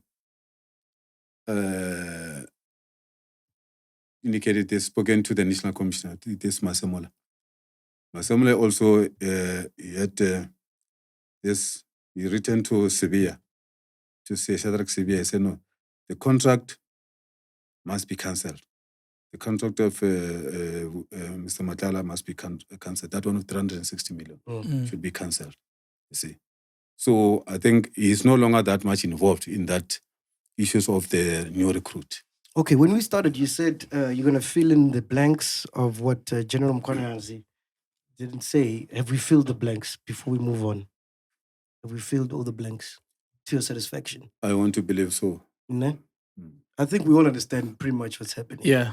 I don't know if there's a question you want to ask regarding that before we move on. I think we're good. Yeah. Okay, let's go to the Senzo Meyiwa case.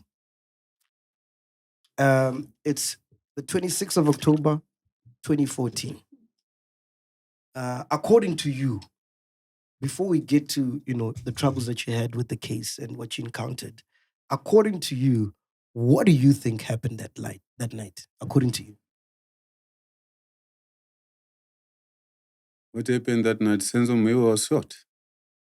He was killed. By who? At the former Kelly's home. At Kelly's former home. Because they are no longer staying in that house. You see. So there were a lot of contradicting claims. Because on that day, Senzo was supposed to have been attending the birthday party of Roy Mohammed at next to the Orlando Pirates club. What in the, what do they call this place? Kelvin. Yes. So unfortunately, he couldn't reach there. Yeah. So firstly, there was a claim that Senzo was shot by mistake. See, that was allegedly said by his friends. Tumelo is and Mtoko. They are his friends, childhood friends. Yeah. But at that time, Mtoko was staying in Tokoza. And then Tumelo was from KZN. He came specially to come here and attend the Roy Mohammed's party with Senzo on that day. So, no, they say they were intruders. And the intruders shot Senzo by mistake, for which I cannot believe that intruder, that purported to be the robber, actually, who said, bring your phones, your money and everything, and then they happened to shoot Senzo. I wouldn't say it's a mistake, because the intruder or the robber, when it comes to rob, he's got the intention, see. So in the Latin word, we talk of dulas eventualis, you see. So if Senzo was shot by mistake, then the person wasn't shot by the robber. It must be someone who was there and had a gun and shoot Senzo by mistake. But can you paint a picture for us of what you think happened? We've heard lots of conspiracies. Netflix has done documentaries. Everybody has said all this and whatever. But according to you, can you just paint a picture of what happened that day, according to you? I was not there. No, but I'm just saying, you were involved in the case. I mean, you were deep in the trenches. Okay, deep in trenches. Because what Mac is saying is that you've been exposed to so much evidence on both sides. If you interviewed the prisoners, you know what you know, and we don't know what you know. But based on information and all the evidence you've collected that has made the public domain and the one that hasn't made the public domain, what do you think happened? Like when you draw a picture. Remember, I quit out of this case on the 12th of July, 2022, after the treatment by the judge of High Court, that I wanted to represent those guys. What I can tell you is for sure, those 5 guys are innocent. They've got their good alibi. Alibi is a Latin word meaning that they were about. For example, accused, you see now, I'm wearing this, ne? Yeah. Accused number 3, ne? I will talk about accused number 3 in relation to this one, if you want me to get into that. Okay, firstly is that when I'm talking about alibi, I mean, accused number 1 and 2, they were in KZN. The day Senzo was shot and killed in that house. They were no longer, actually, even accused number 1. He was even a year since he was back at home in KZN because he was no longer working. Yes. And then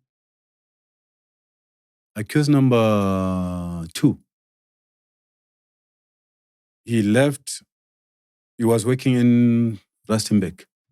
He left Gauteng to go home in KZN in Kwanongoma, around the line of Mahlabatini. He left on Thursday, if not Friday, because he was going to you are a vendor, you won't know this, Mendo. What's Mendo? Imani, he was going to keep a malobolo or something like that. Mendo. Mendo. Yeah. Yes, When you want to bring body Makoti and Mendo, paying the... Yes, the exchange, his family's exchanging exactly. gifts during a wedding. He was working at the mine in Rustenburg, you see. So he left, he was given a leave for go and do that occasion. So it will be, by the way, Senzo passed on, was killed on the 26th, which was Sunday, ne? Yeah, Sunday. And then Saturday was 25. So it means Friday was at 24. So he left Gauteng on the 24th to go to Mahlabatini or Bongani, case number 2. And then he arrived at home. And then Saturday morning, he went to town at the bank to withdraw the money, to buy the things for that occasion. Mm-hmm. Yes. And then he withdrew the money from the ATM, from Capitec. See. So this is what we call alibi. See. When you said on the 26th of October 2014, you accused number 2, you were at Fort Loras, you killed this person, you were in that house. Well, accused number 2 will take the slip or whatever that show withdrawal in Mahlabatini. See, at 9 o'clock on Saturday. And they have cameras. ATMs have cameras. They have cameras, and they've got also the reference, the number. This ATM got number. Yes, you see. So now, these issues of the men and whatever, they are on Sunday. Okay? The whole day you are busy with all those things until even late. Now, Senzo was killed at 8. Did that guy took a broom and get on the broom and come to Gauteng, fly, and then do the job and go back? You see, it's what we call alibi. That is a clear proof that this guy was never there. And it has been now. If you have seen that, the proceeding, the court, it was Zandi, it was Tumelo who said, no, we saw this man. They say number 2. And number 2 having that clear alibi. How are they going to counter, to link, or yes, you see. So it's clear indication that it doesn't need to be you to be a lawyer. it doesn't need a rocket scientist to say, no, really, this guy, Khehla, was never there, you see. So number one, I said he was almost a year already that he has been there. He was never there. So now, in summary, I'm saying these 5 guys who are there, considered to be the killers of Senzo, they have been scapegoated. Scapegoated, this means that they are replacing the right people. You see? So these guys are charged in terms of the First Lawrence case number 636 of October 2014. You see? And then... No, but Advocate, if we're aware of that, we want to know from you, what do you think happened that night? Like, we're aware of everything that you're saying. It's been well documented. We just want to ask from you, what do you think happened that night? No, I've said it, MacG. I said Senzo was killed. How? That night. How? By who? Was shot. By who? I said during the time when I was in this case, I made a version to the first witness. You see, he's still there, he's on record. I put it to the first witness, Mr. Musia. I said, this is a scenario. Senzo was allegedly shot and killed by Kelly, where it was alleged that it was mistake. Let that scenario or the theory of Senzo was shot by mistake by the intruder. No. Only intruder is clear in the case. When I was in the case, is replaced. Intruder now will be Kelly. Kelly cannot be intruder. You see? And when it was during the time when she was giving the firearm back to Senzo. Remember what happened is that on that day, Longwe came to Kelly's place. See? Yeah, the issue is that it started whereby a week before, Senzo, Kelly, Zandi, an unknown friend of Senzo, they went out for a week. And when they were out for a week, the agreement was that Zandi at that time was a girlfriend of Longwe. Then Zandi should not answer the calls when Longwe phone. See? So that makes Longwe angry. Then come the following week, during the week, Longwe phoned Zandi to say, where have you been? And then that time, at that particular date when Longwe phoned Kelly, Zandi couldn't get there, he even went to Zandi's home, where he found the mother. The mother told him that, no, these people are out. You see? Yes, for a weekend. Yeah. Then he just make up his own mind to say, no, you know what? There's someone tried to hit me with a brick here. Yes. So on the day when, on the 26th, Longwe came to Kelly's home because he was invited by Zandi. Should come.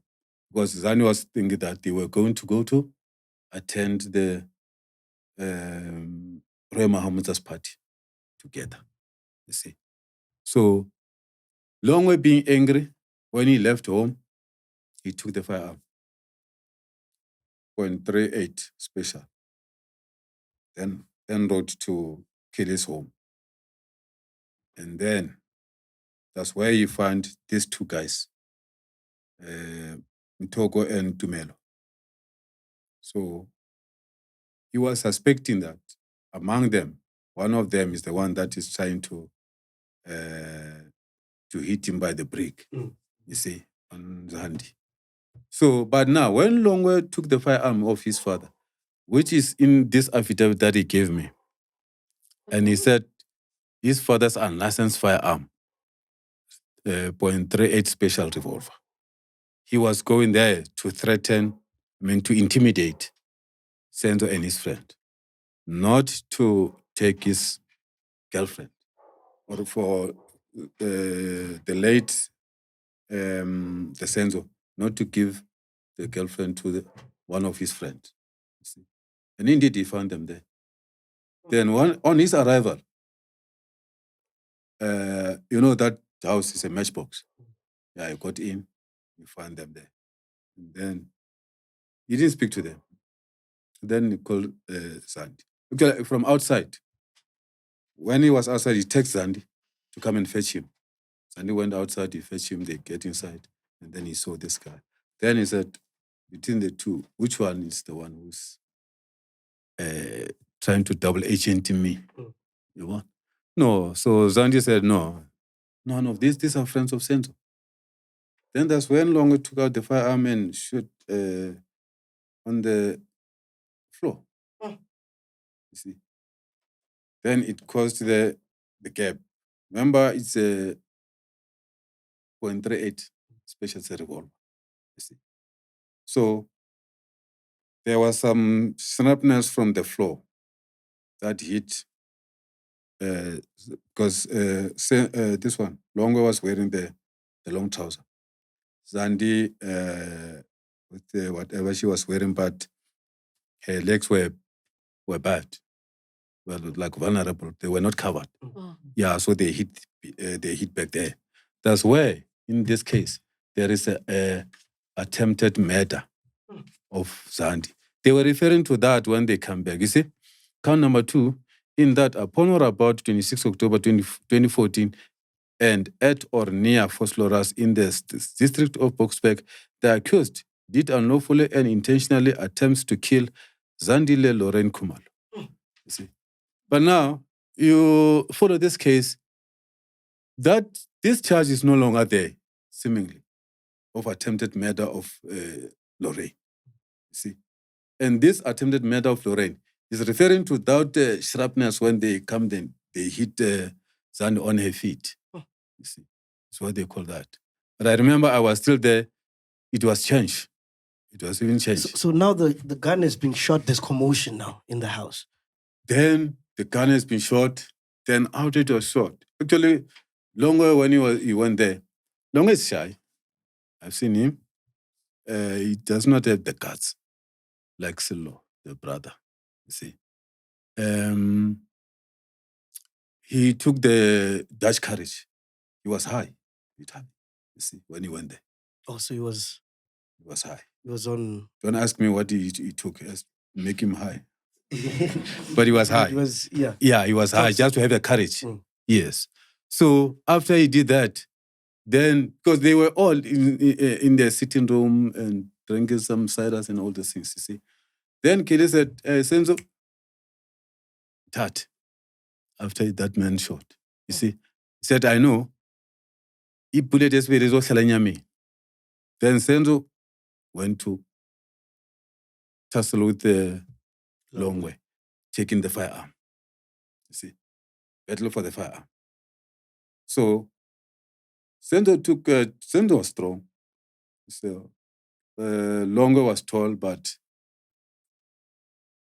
you see, so Senzo overpowered him. He took the firearm, and then Kelly was just Then he handed over the firearm to Kelly. He was standing there. The .38 special.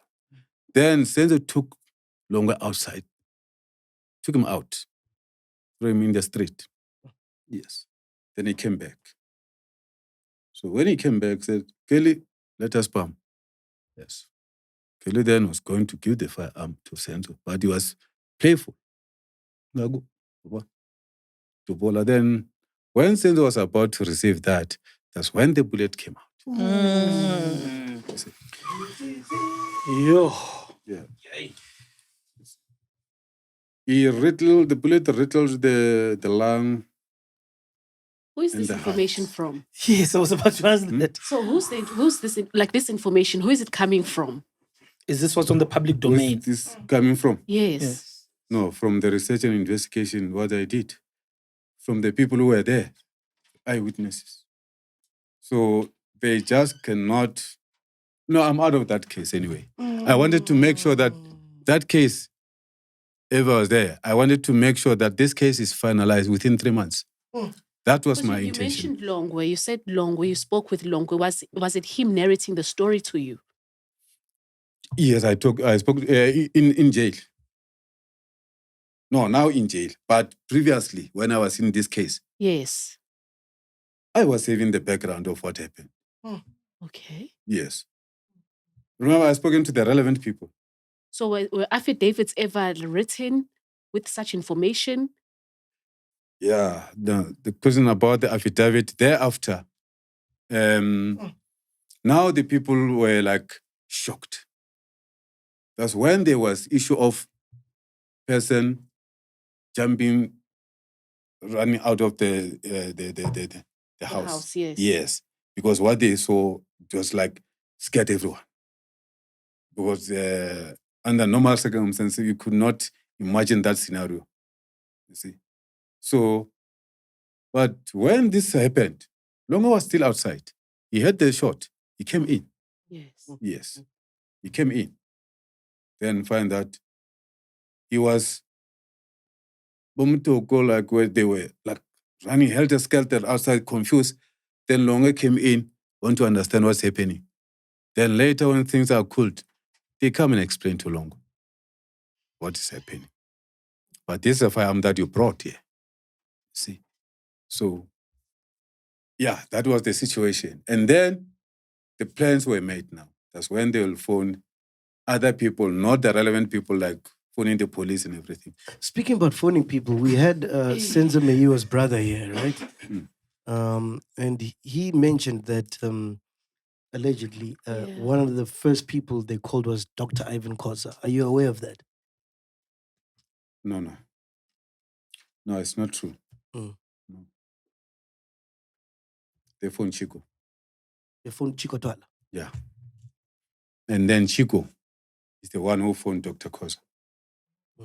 Yes. No, even in the interview with the Griselda during the last anniversary of the death of Senzo Meyiwa, Dr. Khoza made it clear that Chicco Twala phoned me.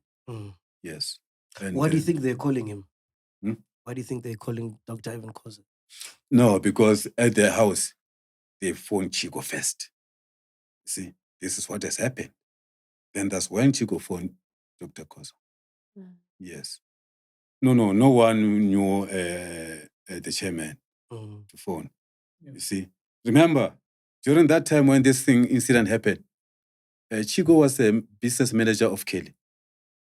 Yes, let me remind you about that. I mean, it's logical for Kelly to phone Chicco. Yes, because what is happening is Longwe, the firearm brought by Longwe. Longwe is the son of Chicco. And then Kelly, his manager is Chicco. Understand? People may say, why they didn't phone the police, they phoned you. Yeah, I think maybe Kelly was confused. Yeah. You see? So according to you, do you think the case has been going on for so long because Chicco doesn't want the truth to come out? Advocate Baloyi doesn't want the truth to come out. Lately, in my findings after I came from prison,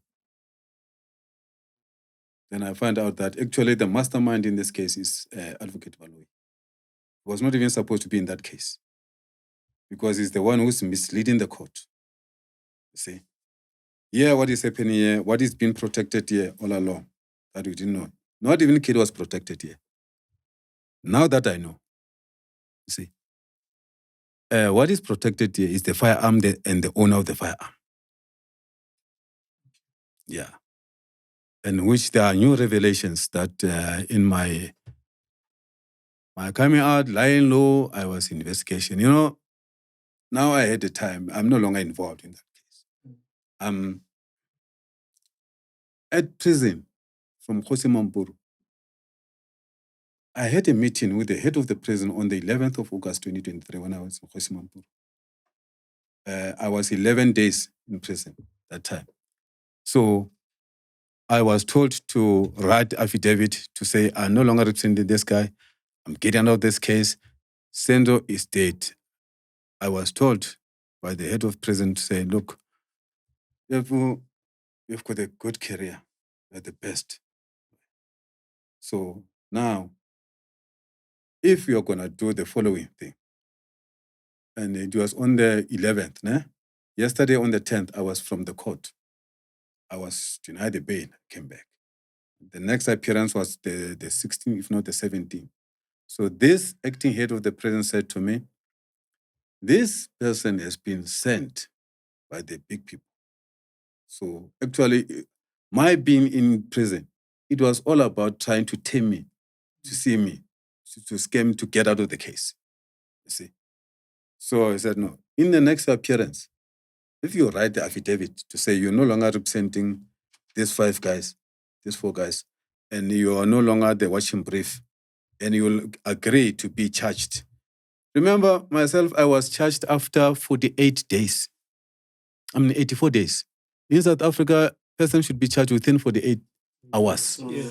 I was arrested on the 1st of August, 2023, and I was charged on the 21st of October. What's your question, MacG? Yeah, so I want to go back to the events of the night, right?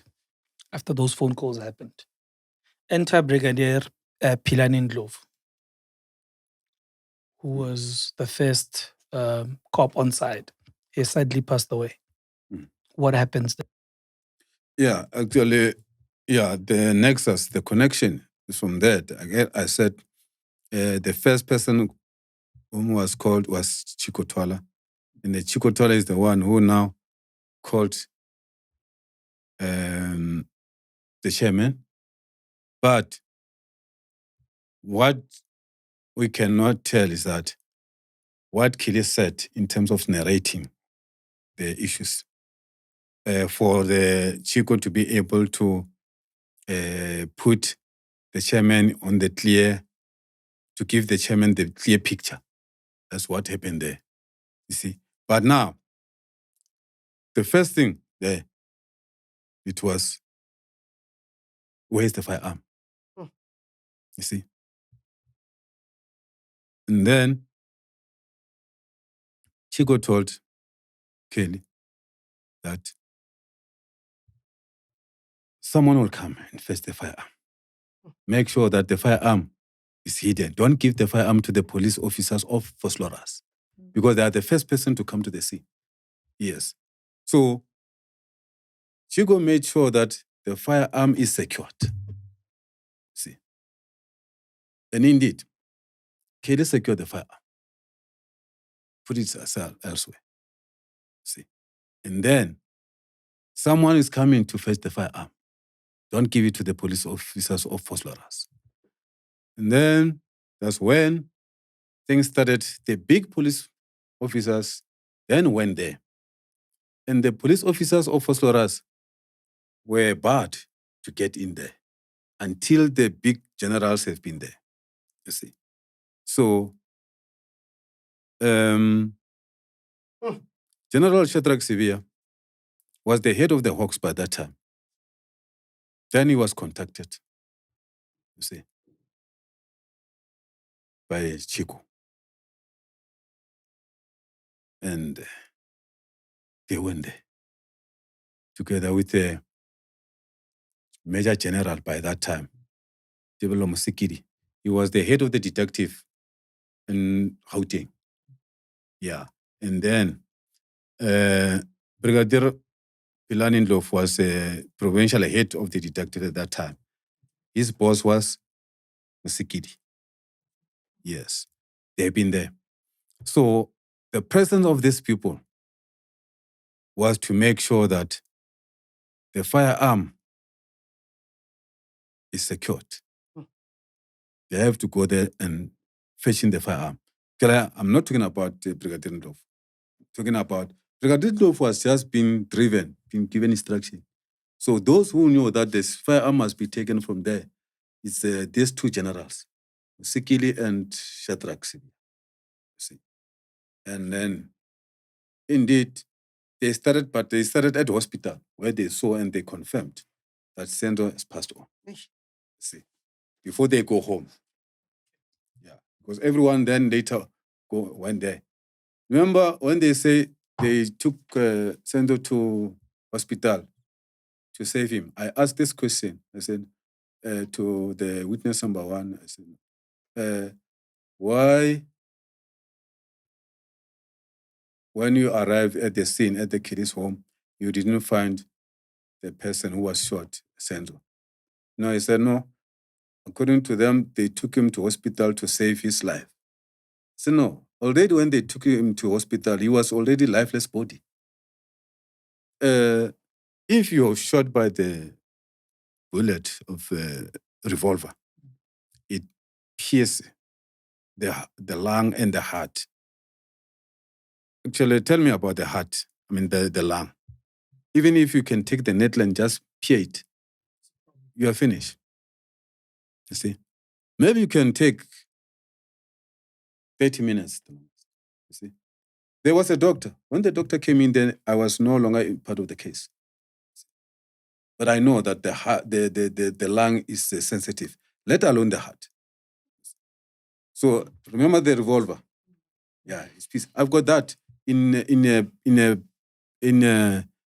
color. That post-mortem in a color. See, so you can see the size of the wound here. Yes. So the doctor said, this person, the longest time he lived after this, it's 20 seconds. But the shortest it was 10 seconds. You see? And before they took him to hospital, it was after an hour. But the people will tell you that they took Senzo to hospital to save his life. After an hour to hospital. So what do you have to say about the death of Philani Ndlovu? Because he was the first police to arrive there. Philani Ndlovu was also killed because he was going to throw the state under the bus. So in this case, I can tell you about now. That will be including Brigadier Ndlovu. Okay, by then he was unretired and he was already promoted as a Major General. And then including the Tlagatla, Ngomezulu. People who have died in this case now, and I sometimes sit down and pray my God. I say, did I make a mistake by bringing this case in court? Should I blame myself? That's me when I pray to my God. Because I can no longer stand this thing. 11 people are already dead. 11? Yes, in this case. 11 people are dead, mysteriously. And now it even caused to, it's finished all the Ndlovus. Because I was talking to the wife of Brigadier Ndlovu after the death, because I know the docket there was inquest, investigation at is it Port Shepstone police station there. The case was open. So the wife later her body was riddled with a bullet when she was coming from town. She was followed. Yeah. They say it's in Gabi. So how come they haven't killed you yet? Myself. Do you wish my death? No. Don't. I'm just saying. If 11 people have died, yes. Yeah. It's, I think, no, I should have been the first person to die. You see, my God just doesn't allow this. Whoever wanted to kill me was supposed to ask my God first. Yeah. And come to me and also ask if we can kill you. What's so why I'm saying this? Because it's yes. Somehow that question, I don't know if my children will see the broadcast and hear that question, why I am not died. I've got a fairly young family, you see. Yeah, and then God protected me. And I always believe that. Even my wife, as now, we are fighting. She won me out of this case. You see? And you can't blame my her. mother said, no, look, she knows very well I love my job. And I believe that this job is not that I chose. This case was far from me. It came to you. It came to me. It just followed me. We've spoken to Chicco Baloyi. We had him on the phone. I don't know. I can't remember what episode. And we asked him about you, and he implied that you're like delusional. You're not okay. And what did he say? Remember? Remember, Ghost Lady? Yeah, I don't remember. I've seen. Yes. No, actually, I'm delusional. Should we call Chicco? There are people. No. There are people. There are people who. You remember what I said? Firstly, I said when I was arrested the 1st of August, taken in 2023, taken to prison. I'm going to die there. There's a person that or go mad. You see? So now this thing didn't happen. And unfortunately, and I cried for the very first time, very serious. My brother died when I was in jail. Through a heart attack. You see? He died.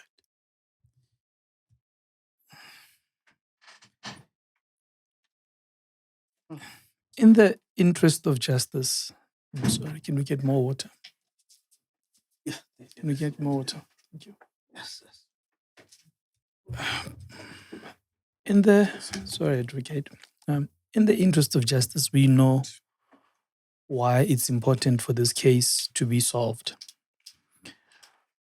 But at the same time, if 11 people have already passed away, and it's brought so much emotional trauma to everybody. I mean, your brother died while you were in jail.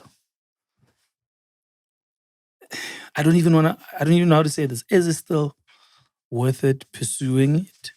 I mean, how many more lives have to, will be lost trying to figure out what happened on that night? I mean, 11 people have died already. You lost your brother while you were in jail. The case is still not resolved.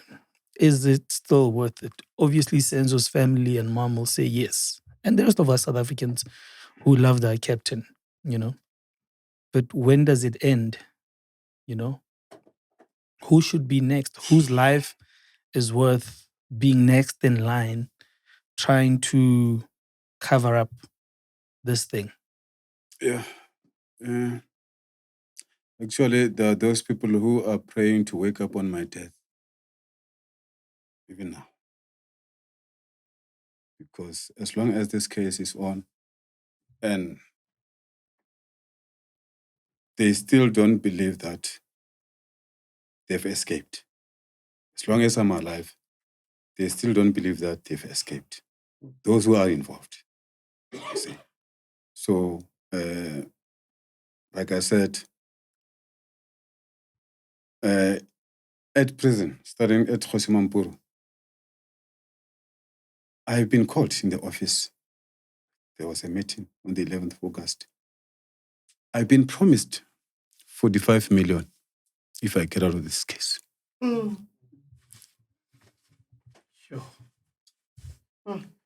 And now, I hope. By the head of the prison, acting head of the prison, Mr. Mkhwanazi, called me in the meeting, approximately 10 o'clock. You see, said, you've got a career. You're the best lawyer. Even myself, I can use your services. But Senzo Meyiwa is dead. Is it worthy to risk your life, your career for someone who's gone? Senzo won't come back. You see, your children, your wife, they need you. It was before the sad news of my brother had been passed on. My brother passed on in October. And coincidentally, though I don't believe that it's coincident, I may not remember exactly when my brother died, but my cousin came and told me this news. My brother was buried on the 26th of October, 2023. Is this coincident that I'm involved in this case? My brother was buried on the date of the 26th of October. Not 2014, but 2023. Well, I was arrested for being involved in the case of Senzo Meyiwa. Do you feel like the judicial system failed you? They failed everyone in South Africa. Not me. Who am I? They failed everyone. They failed Meyiwa. Because this is the same thing with the Thaba Best case, you know what I mean? It's like, if you got money, you can squash anything, bro. Yeah. You see, if you are... If you have money and power. After I got out of the prison, that's why I said I lied low. I carry on. I said, after I got this affidavit and other issues, other news that Longwe told me somehow, I said, actually, my being in prison in Sun City. In Sun City, I spent 8 months. So that's why all in all is 17 months. 9 plus 8 is 17. 9 months Kgosi Mampuru and then 8 months in Sun City, where I started to regroup. Actually, when I left Kgosi Mampuru, because of the situation also of the poison that was happening, it was actually a quick intervention when I arrived at Sun City. Because the doctor checked my heart. Doctor wanted to take me to hospital like yesterday. See, my heartbeat has changed. They said my heart was then stop. See, the doctor, because they thought now, for taking me, not releasing me and taking me to Sun City, they were trying to delay me so that I can die in prison. You see, they were trying to delay and let the poison work. Yeah. And I say, thanks God. God entered in the medical staff of Sun City. They really, my file is still there. And I just to be taken and given my private lawyer, my private medical, you see. So isn't that case still going on? Don't you have to go in September? Is the case. Case is going on 21st of this month. It's coming back. You see. Now, I was about to say, after I got out of the prison, I lie low and I started to sit down. Look, why would people want to give me 45 million if I get out of this case? Why me? What is in this case? Because I thought I knew about this case. But I said, no, there is so much that need to happen. I don't think I know much. Then that's when I started my own investigation, my research. You see? And I've got the findings. And I know why. I can even be given 100 million to get out of this case. Why is that? Because the heads are going to roll. Serious people are going to go to jail. There is going to be serious damage at the high echelon of the NPA and elsewhere. You see? So I made an investigation after that, and a highly and heavily guided investigation that I made. The finding was that I came across the information that on the 27th, somewhere there, in January 2004, Baloyi's son, 10-year-old Tshepo Baloyi, shot himself with a .38 revolver at home in Pretoria East, very clear. His father was not there. According to him, it was only the mother.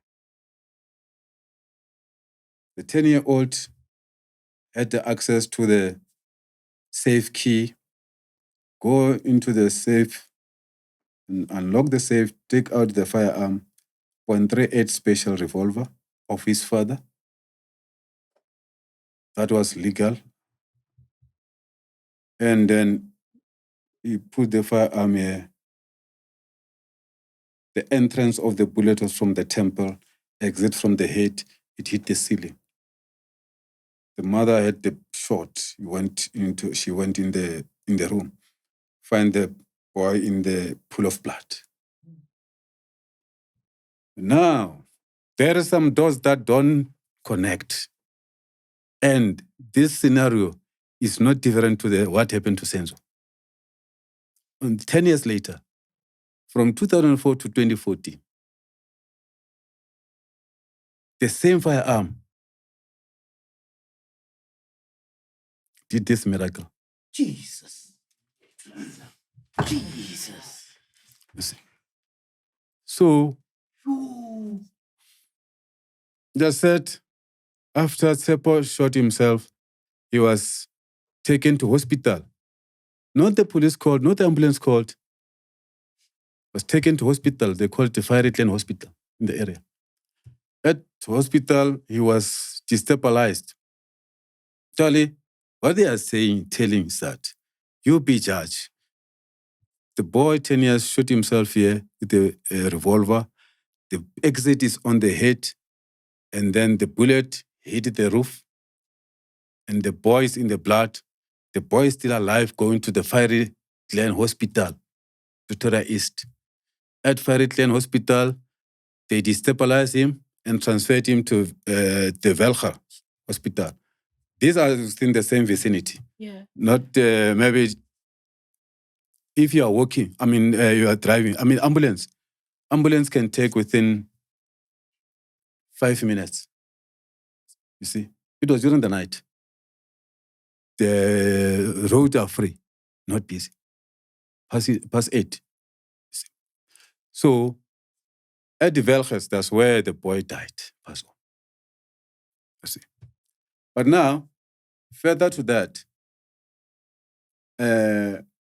how was the boy transported to hospital? How did he manage to arrive at Fiery Clan alive and died only after he was being transferred to the Velges? That's where he died. But now, when you go to Fiery Clan, there's no medical record of Tshepo Baloyi. Dating from between January 1st to January 30th. There's no medical record. When you say Tshepo has been at Fiery Clan, you'll be judged. Oh. You never make it there. But yes, it's a fact, he passed on at the Velges Hospital. You see. So, no police, no ambulance.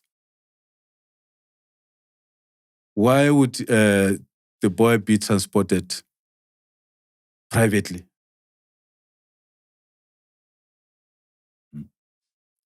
And then why was Senzo, 10 years later, why Senzo, there was no ambulance called? Why would Senzo be transported privately to Tshepo Hospital? And I know, I can tell you now, even the doctor has confirmed this. If Senzo, after the shooting, he lived long, it's 20 seconds. You see. Now, are you saying that Tshepo was taken from home alive to Fiery Clan? No. Tshepo was taken straight to the Velges, where the light was made. Remember, when you have to be killed for the sacrificial, you have to wait until your blood gets dry. Sacrifice. See. So these two deaths were for sacrifice.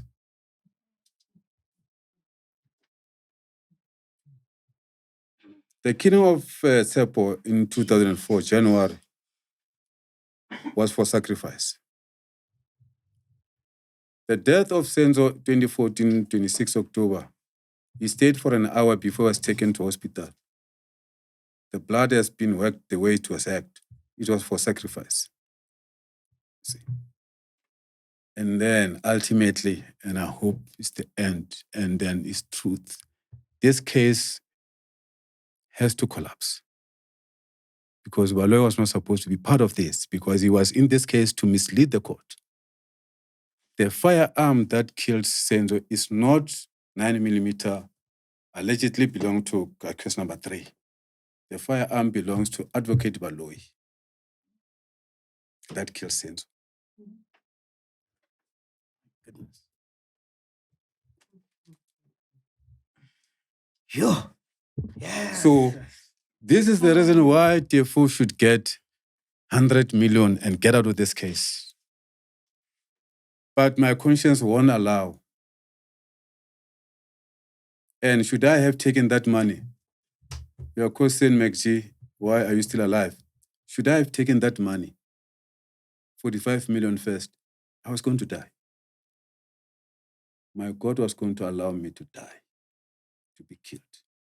I didn't take it. That's why my God is still keeping me safe. And to make sure that the truth come out.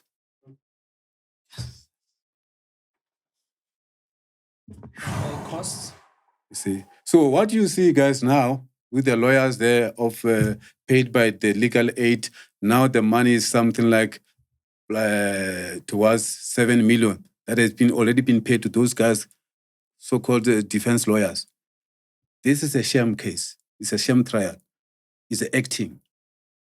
See, there is agreement between these lawyers and the Legal Aid South Africa that they should run until this case is finalized. These guys must be found guilty and they'll be given life by Ratam Khwatle.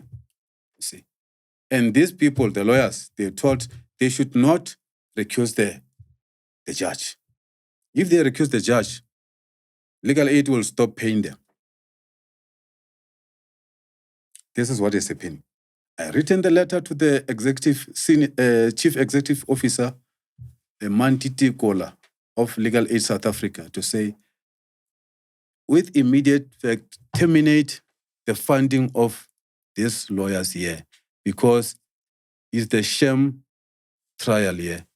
They're just here to make sure the poor guys will be found guilty. Here's the letter, MacG, 24 June 2025. Yeah. 24 June 2025. Dear Madam, urgent demand for termination of the funding of the judiciaries under case Pretoria. What? Judicase. Sorry. Murder of the late Senzo Meyiwa.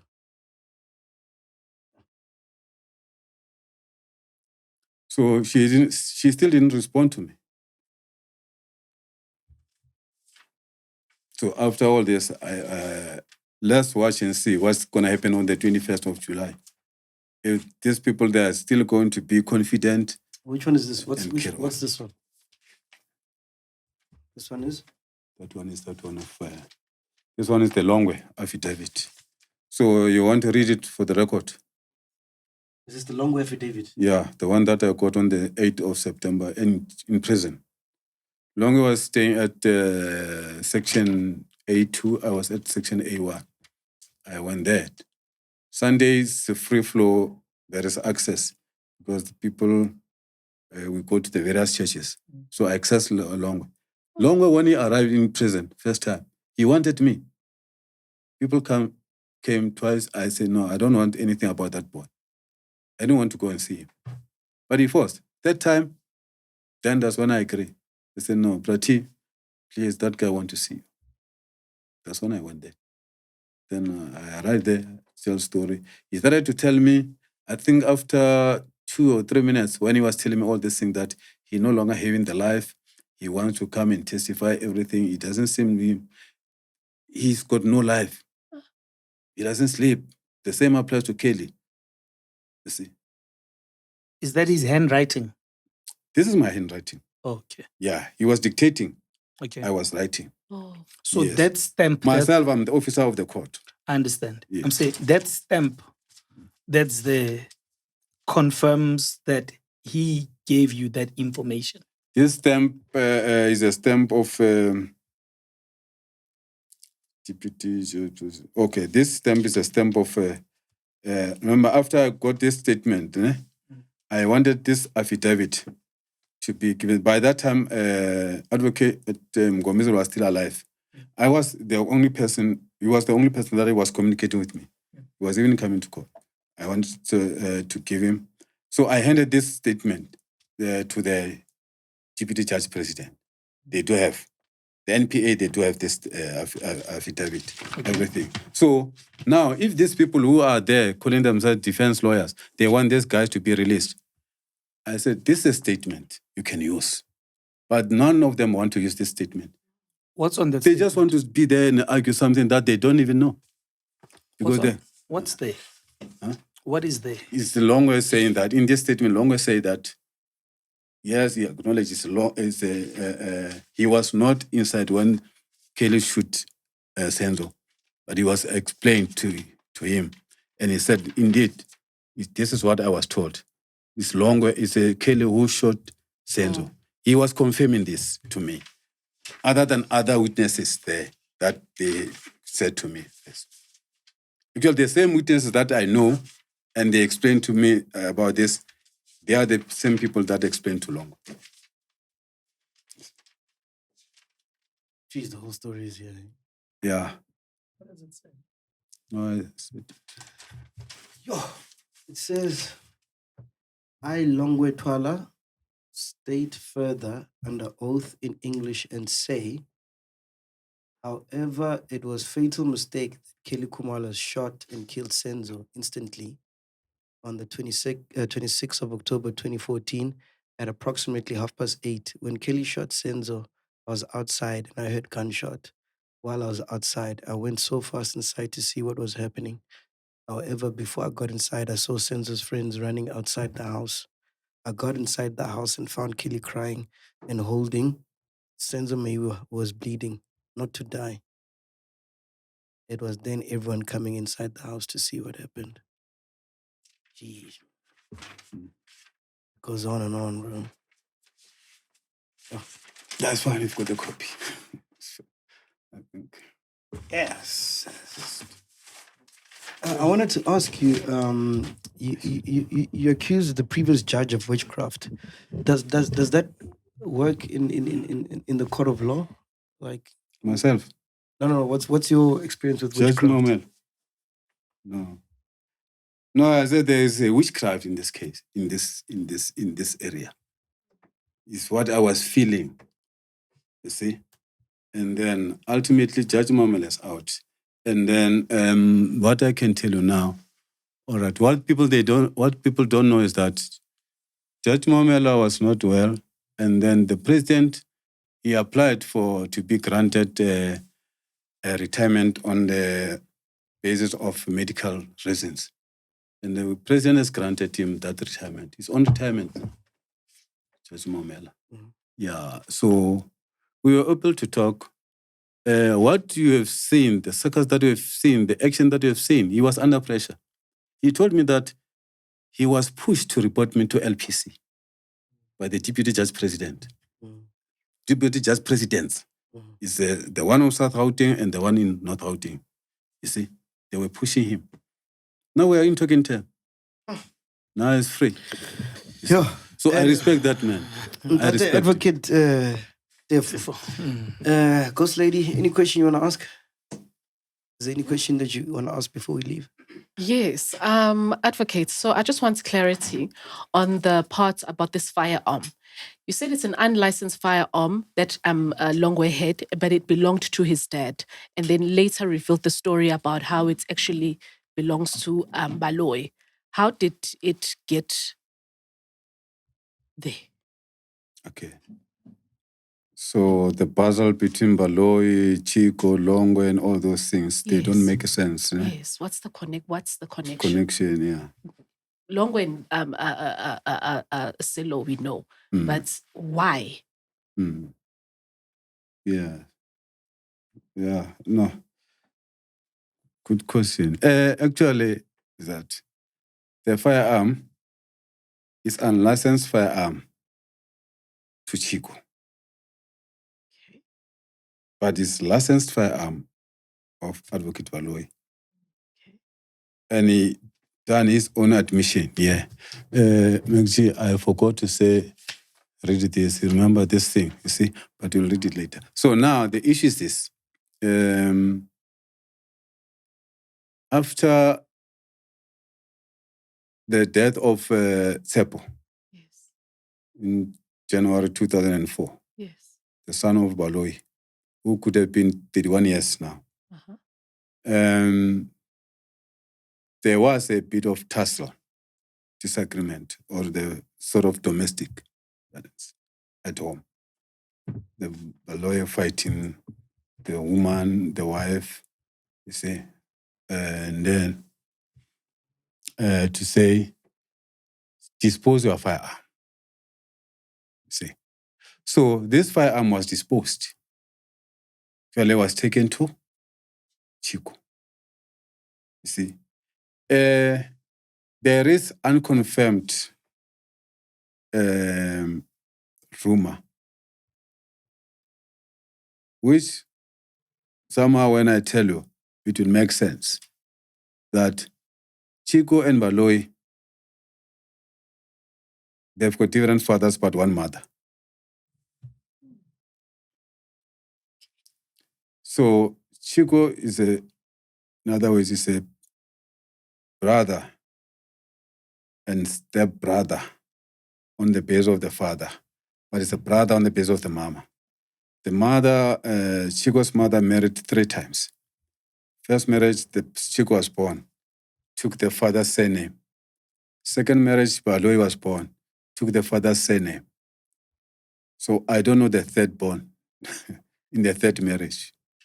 Yes. So this, God willing, if I'm there, and Baloyi must be called, and he must explain this relationship. Okay. Yes. He must confirm or deny. Okay. Yes. But the fact of the matter is that firearm is the same one. You see? So I opened the case. Garsfontein, case number 291 of 1 January 2025, after I got out of the prison, after this investigation. And the allegation is that the offense is that the negligent handling of the firearm, the concealment of the death, and concealing the firearm. See? Then later on, I make a supplementary affidavit after I find other things that actually the death of Tshepo was ritually related as much as the death of Senzo. See? So I'll say Baloyi should be charged. Baloyi and his wife should be charged for the murder. Because there's no way that after Tshepo shot himself, he was alive. He was unalive same day. That's why there's no medical record at the Fairy Clan Hospital, where they say he was just stabilized and taken to Velges, where was the confirmed date. See. Dudu, you got some questions from chillers? Yeah, so I think everything else, I think we've covered it, other questions that they had. But this one, I think it speaks more into your well-being. So they wanted to find out that how are you doing and how is your family doing? And I think I also wanted to touch on this question because earlier you and I spoke on the phone, right? And you spoke about a few things with regards to your children and all of that. So I think it's also important to touch on that just to show the people how the case affected you holistically, but also, your children and your family. Even Senzo's children as well. Yeah. Yes. All right. Actually, after I denied all this temptation of money,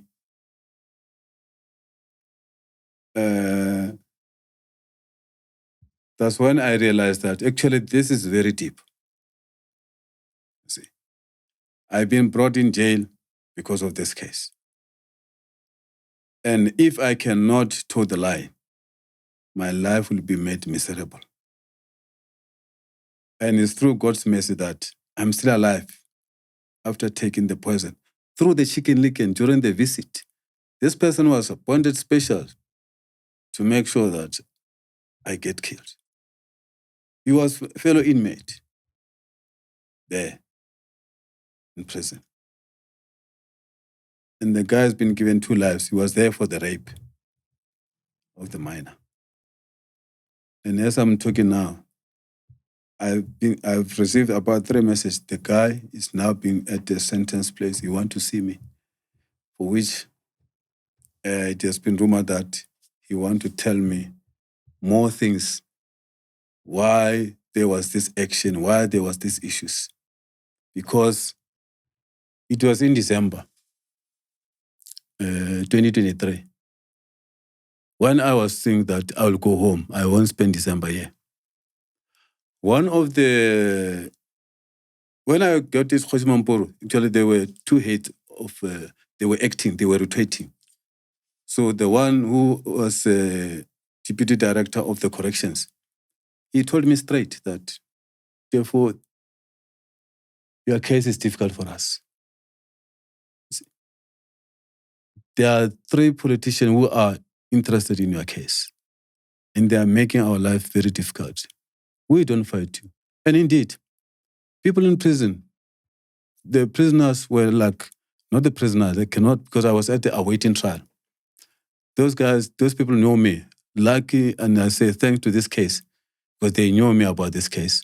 They will come to me and seek advice when they go to court, and they will get the bail. They won't come back. But I remain there, you see. So now, what happens in relation to that, when I press this, the acting head of the prison to tell me, who are those people? He told me straight. And I don't even having any, I will not beat around the bush to mention their name as he mentioned. And I understand why. Because I even opened the case against those people before I went to jail.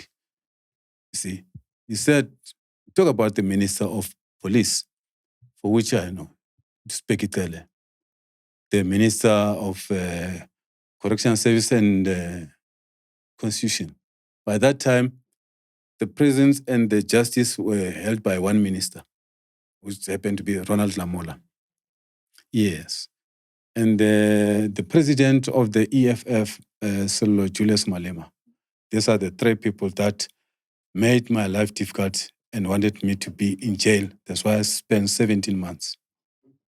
Yes. So now, like I'm saying. Yeah, sorry to cut you off. Just so we can also go towards the question where it's you've already detailed how all of this panned out, and you've denied the money that they offered you. So while all of this is happening, how is your family sustaining themselves? What happens? Yes, by the will of God, my family, when I got out of the prison, I'm a pauper. I've got nothing. My children are out of the school. I've got a fairly young family. The eldest member of the family is 10 years, 10 years this June. The second born will be 9 years in September. The last born is one and the only girl who is on 7 years now. She's 6 years. She'll be 7 in January next year. They were attending the school not far from me, which is called your model school. And by the time when I was arrested, I've already paid them for their fees for the year. But the only fees that need to be paid, it was for the fees for extra mural lessons, and then my girl is interested in the ballroom dance. Yeah, and the young one, I mean the boys are interested in the soccer. See, there are some soccer clinics. So since then, they were kicked out of the school by the end of 2023. Actually, when they went back to school in 2024, right? 2024, they went back to school. So when I was thinking that the things will be okay, I'll be at home in April. That's when I got extended to Johannesburg. So in a nutshell, Sister D, my life is difficult. We've got nothing to fend us. On the 23rd of June this year, Sheriff came and cleaned up my place, took the furniture, everything, because I'm owing the rental. Where I was staying, I was paying 17,000 a month. See, the rental to the value of 182,000. Despite the fact that I had a meeting with the landlord and his lawyers. I tried to speak to them to say, consolidate all the areas, money, and then see how then I can sign the acknowledgement of the debt so that I can pay. I was thinking that meeting was on the first week of May. And then, March. I thought on the 15th of April, things will be okay. So my agreement with them was that on or before the 15th of April, I would have paid my money, the money. My things would have been dealt with. Like I was saying that the issue is that I've been representing the people with the contingency in the police. What needs to be done is just for the sheriff to go and take the money from the SAPS. See, the cases are done. See, yeah, but now, this thing is the system now. Sheriff is saying, cannot go and auction the property of the Minister of Police because I'm in struggle of the role. And I don't know what has to do with the sheriff. But it is because of the system. See. So everything has been delayed deliberately. Yeah. So as of now, ultimately, we ended up taking the children to public school. That side where I'm saying, but it's very far. So that's where they are. And then, but it is difficult for them because they are not used to that type of school where their vernac is Soto or Spady. Even the elder one once said to me, Papa, that school is messy. The teachers are so vulgar, no respect at all, you see. And my friends there are speaking broken English, and I'm speaking broken Spady there. Yeah. So, in short, dear, life is not easy. But now, and then even in terms of my office, when I got arrested, I was going to occupy the new premises in that side of the Pretoria East, because I realized how dangerous it is, city center now, Pretoria. So I was in prison. I've got the furniture worth close to 200,000 in my office. So it has been kept safe here. So I was owing. Then there I'm owing something like 108,000. But I've spoken to the landlord as well there, and the man who I have had understanding. I said, consolidate all the debt, which came to 108,000. Then I said, no. Then consolidate that. Then I sign acknowledgement of debt, and then give him new contract that I'll pay monthly. Because I know once I got in the office, it's easy for me. I'll make that money. You see? So now I'm not in the office. But You're not disbarred, ne? You're not disbarred. I'm not disbarred. Okay. Yes. Okay, at least. No, that one, they are wishing that I'm not disbarred. I'm very much, where is that? Oh, I thought I brought the letter because after that, I went to LPC, Gauteng, searching for my status, only to find that I was owing 12,600 and something. Then I was by that time I was in prison. Then I paid that money. I settled that. Then I said, then after I settled that, they confirmed everything settled. They never tell me about this part or whatever, you see. And then I wanted the certificate of good standing. They said, no, for the certificate of good standing, and then I should pay 200 rand. All they were paid by my wife. There's a proof. You see, she paid 200 rand, and they say it will take me 3 to 10 days to get that. But it took them long until now. Before you go, you mentioned Comrade Julius Malema. Yeah. What does he have against you? Like, why? What did you do to him? Yeah, you remember during the presser of Malema, but when they were opening their new offices, head office, they call it Winnie Mandela in Gandhi Square. Oh, yes, He had Gandhi a Square. presser. Yes. Remember other guy, I think it's a SAPS guy, if not certain, asked him about what is your take about Adv Teffo withdrawn from the Senzo Meyiwa case. If you can check to the Julius Malema's presser ranting about Adv Teffo, whereby he said, even if his chicken feet can be stolen, I'm the worst lawyer that he can ever think about. Yes. So to me, no, I opened the case against Malema for that. You see, because by saying that to me, it's undermining the Meyiwa family. But why would he say that? Like, what does he have against you?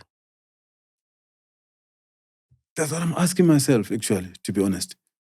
Why would he say that to me? Say that about me? And further, what makes me also further? And you'll remember, it was before there was this thing of struggle of the role. He even said, this man is not deserved to be called a lawyer, an advocate. Check that, you'll listen to that. So, in this, all the rumors and everything, Malema had influence in these issues of armed struggle of the role. You understand? He said, no, I don't deserve to be called advocate.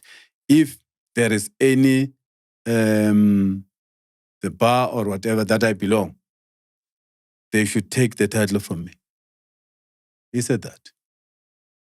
Just to be sure of that. And you haven't spoken to him, you haven't asked him, and then skip on munch. Yeah, so now I opened the case. Remember, Malema is a member of the Judicial Service Commission, where they are appointing the judges. And how can the person at that position say this about the lawyer? It's another thing. And I never spoken to him, Malema. I've never spoken to him. He never even apologized. He never did anything. But it's fine. I'm where I am. But now I know that. And when the officers told me that these 3 people are involved in me, and they are assuring the president that, don't worry, you won't be sued. They will sue the state. Then when the minister is telling you that this accused person who is in prison wrongfully so, you as a prison warder there and everything, there's nothing wrong you are doing. Keep this person here. You see? Yeah. Should you release this person, you must know that your job is finished. In closing, man, JJ, any last question? Is it worth it in the end? The well-being of your family, yourself? Yeah. Is it worth it being this deep in this thing? Why don't you just get up and be like, sharp, and then go take care of your family and practice law and look at other cases? Yeah. You know, God doesn't want the cowards, eh? God hates the cowards. And if God has appointed you, He won't leave you alone. I'm telling you, I've accepted the reason for me to go to court, to go to prison. It was a calling. I took everything spiritually.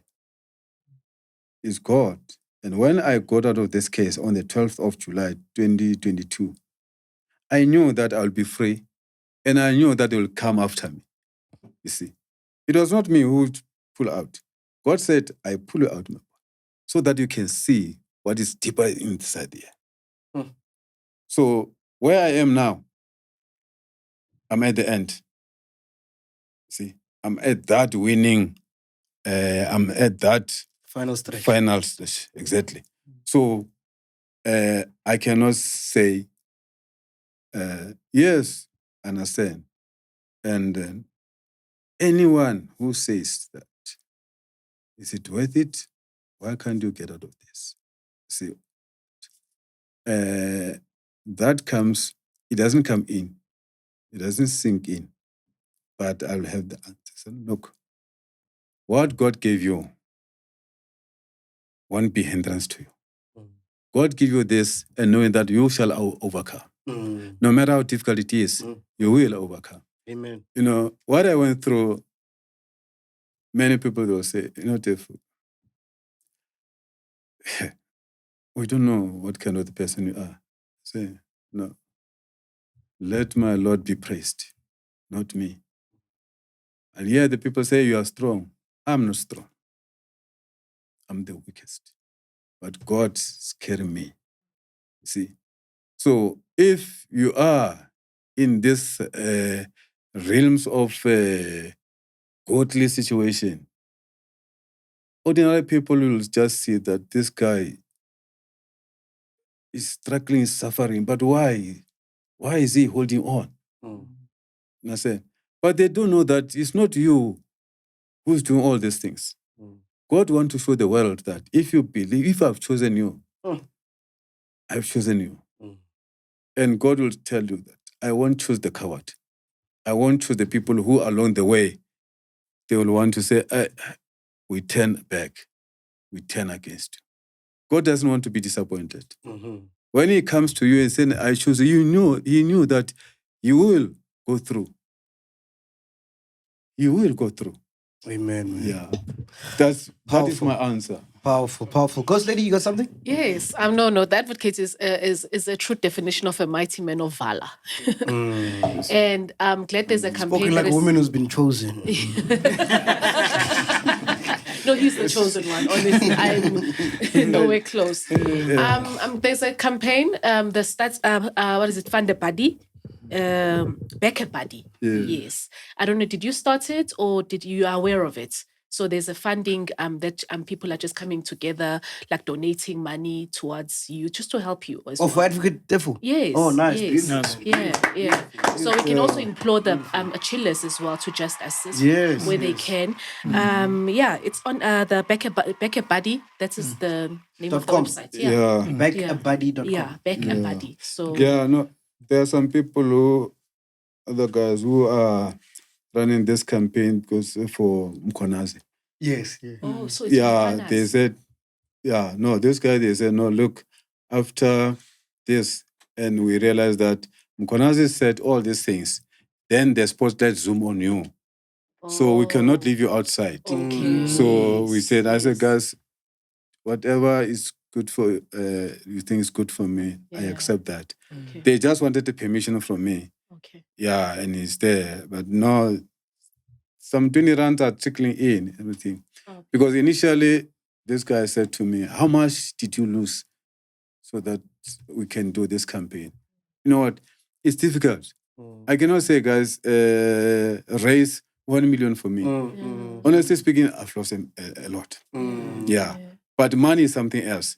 Sentimental value. Yes. When my child are not going to school. Goodness. You're fighting with your wife. Yeah, things You are see? good. You're not getting bums. You know what I mean? Man, that's bad, dog. Look, man, I've stayed in prison. I've stayed in prison for 17 months.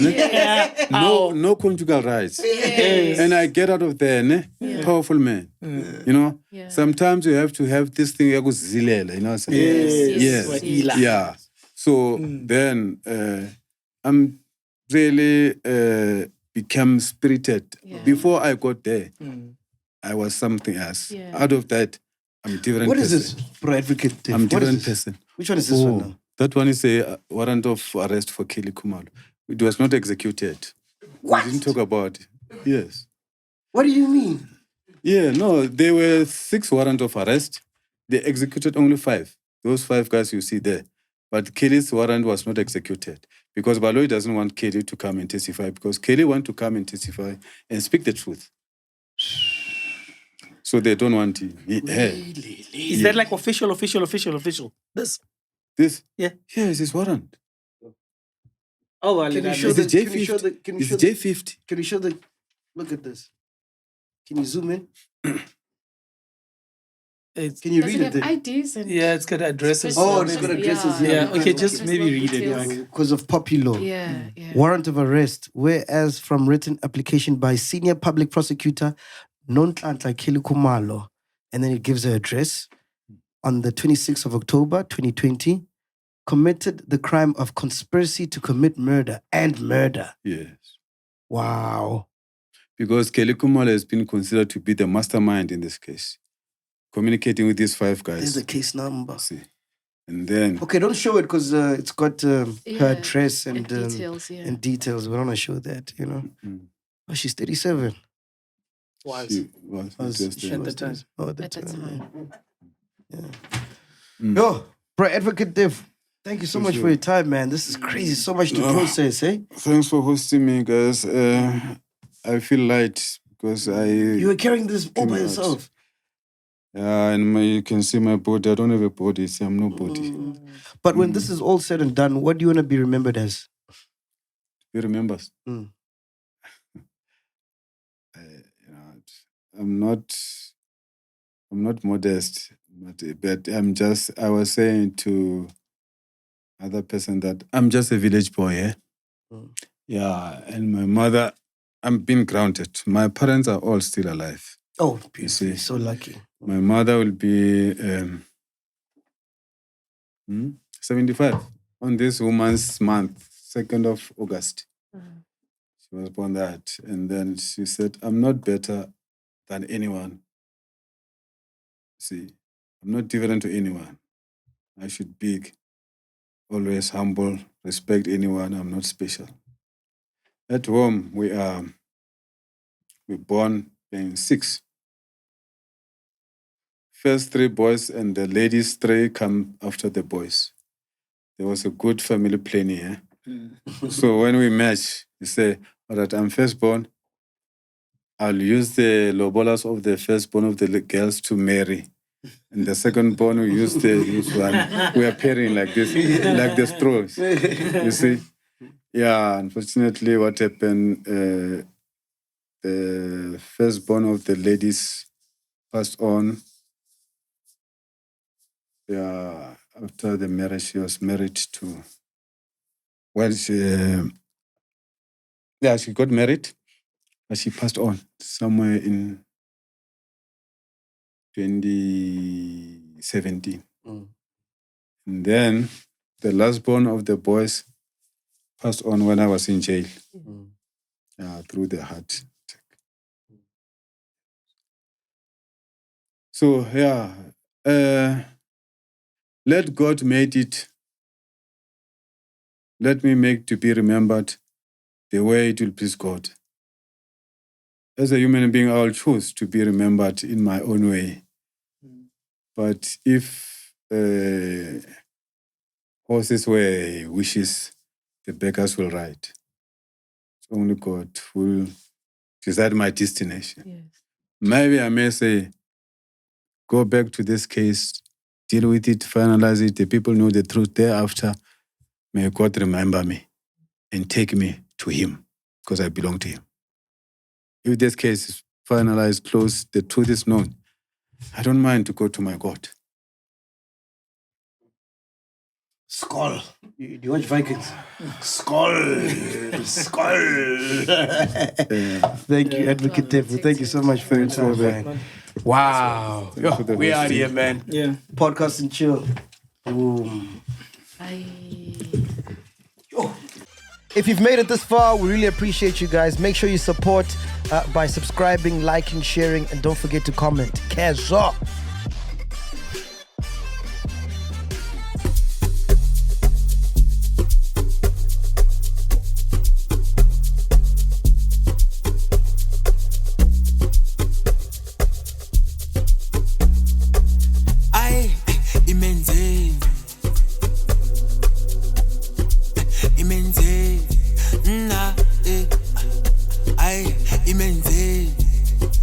Imenzeni, ay imenzeni, ay chillers.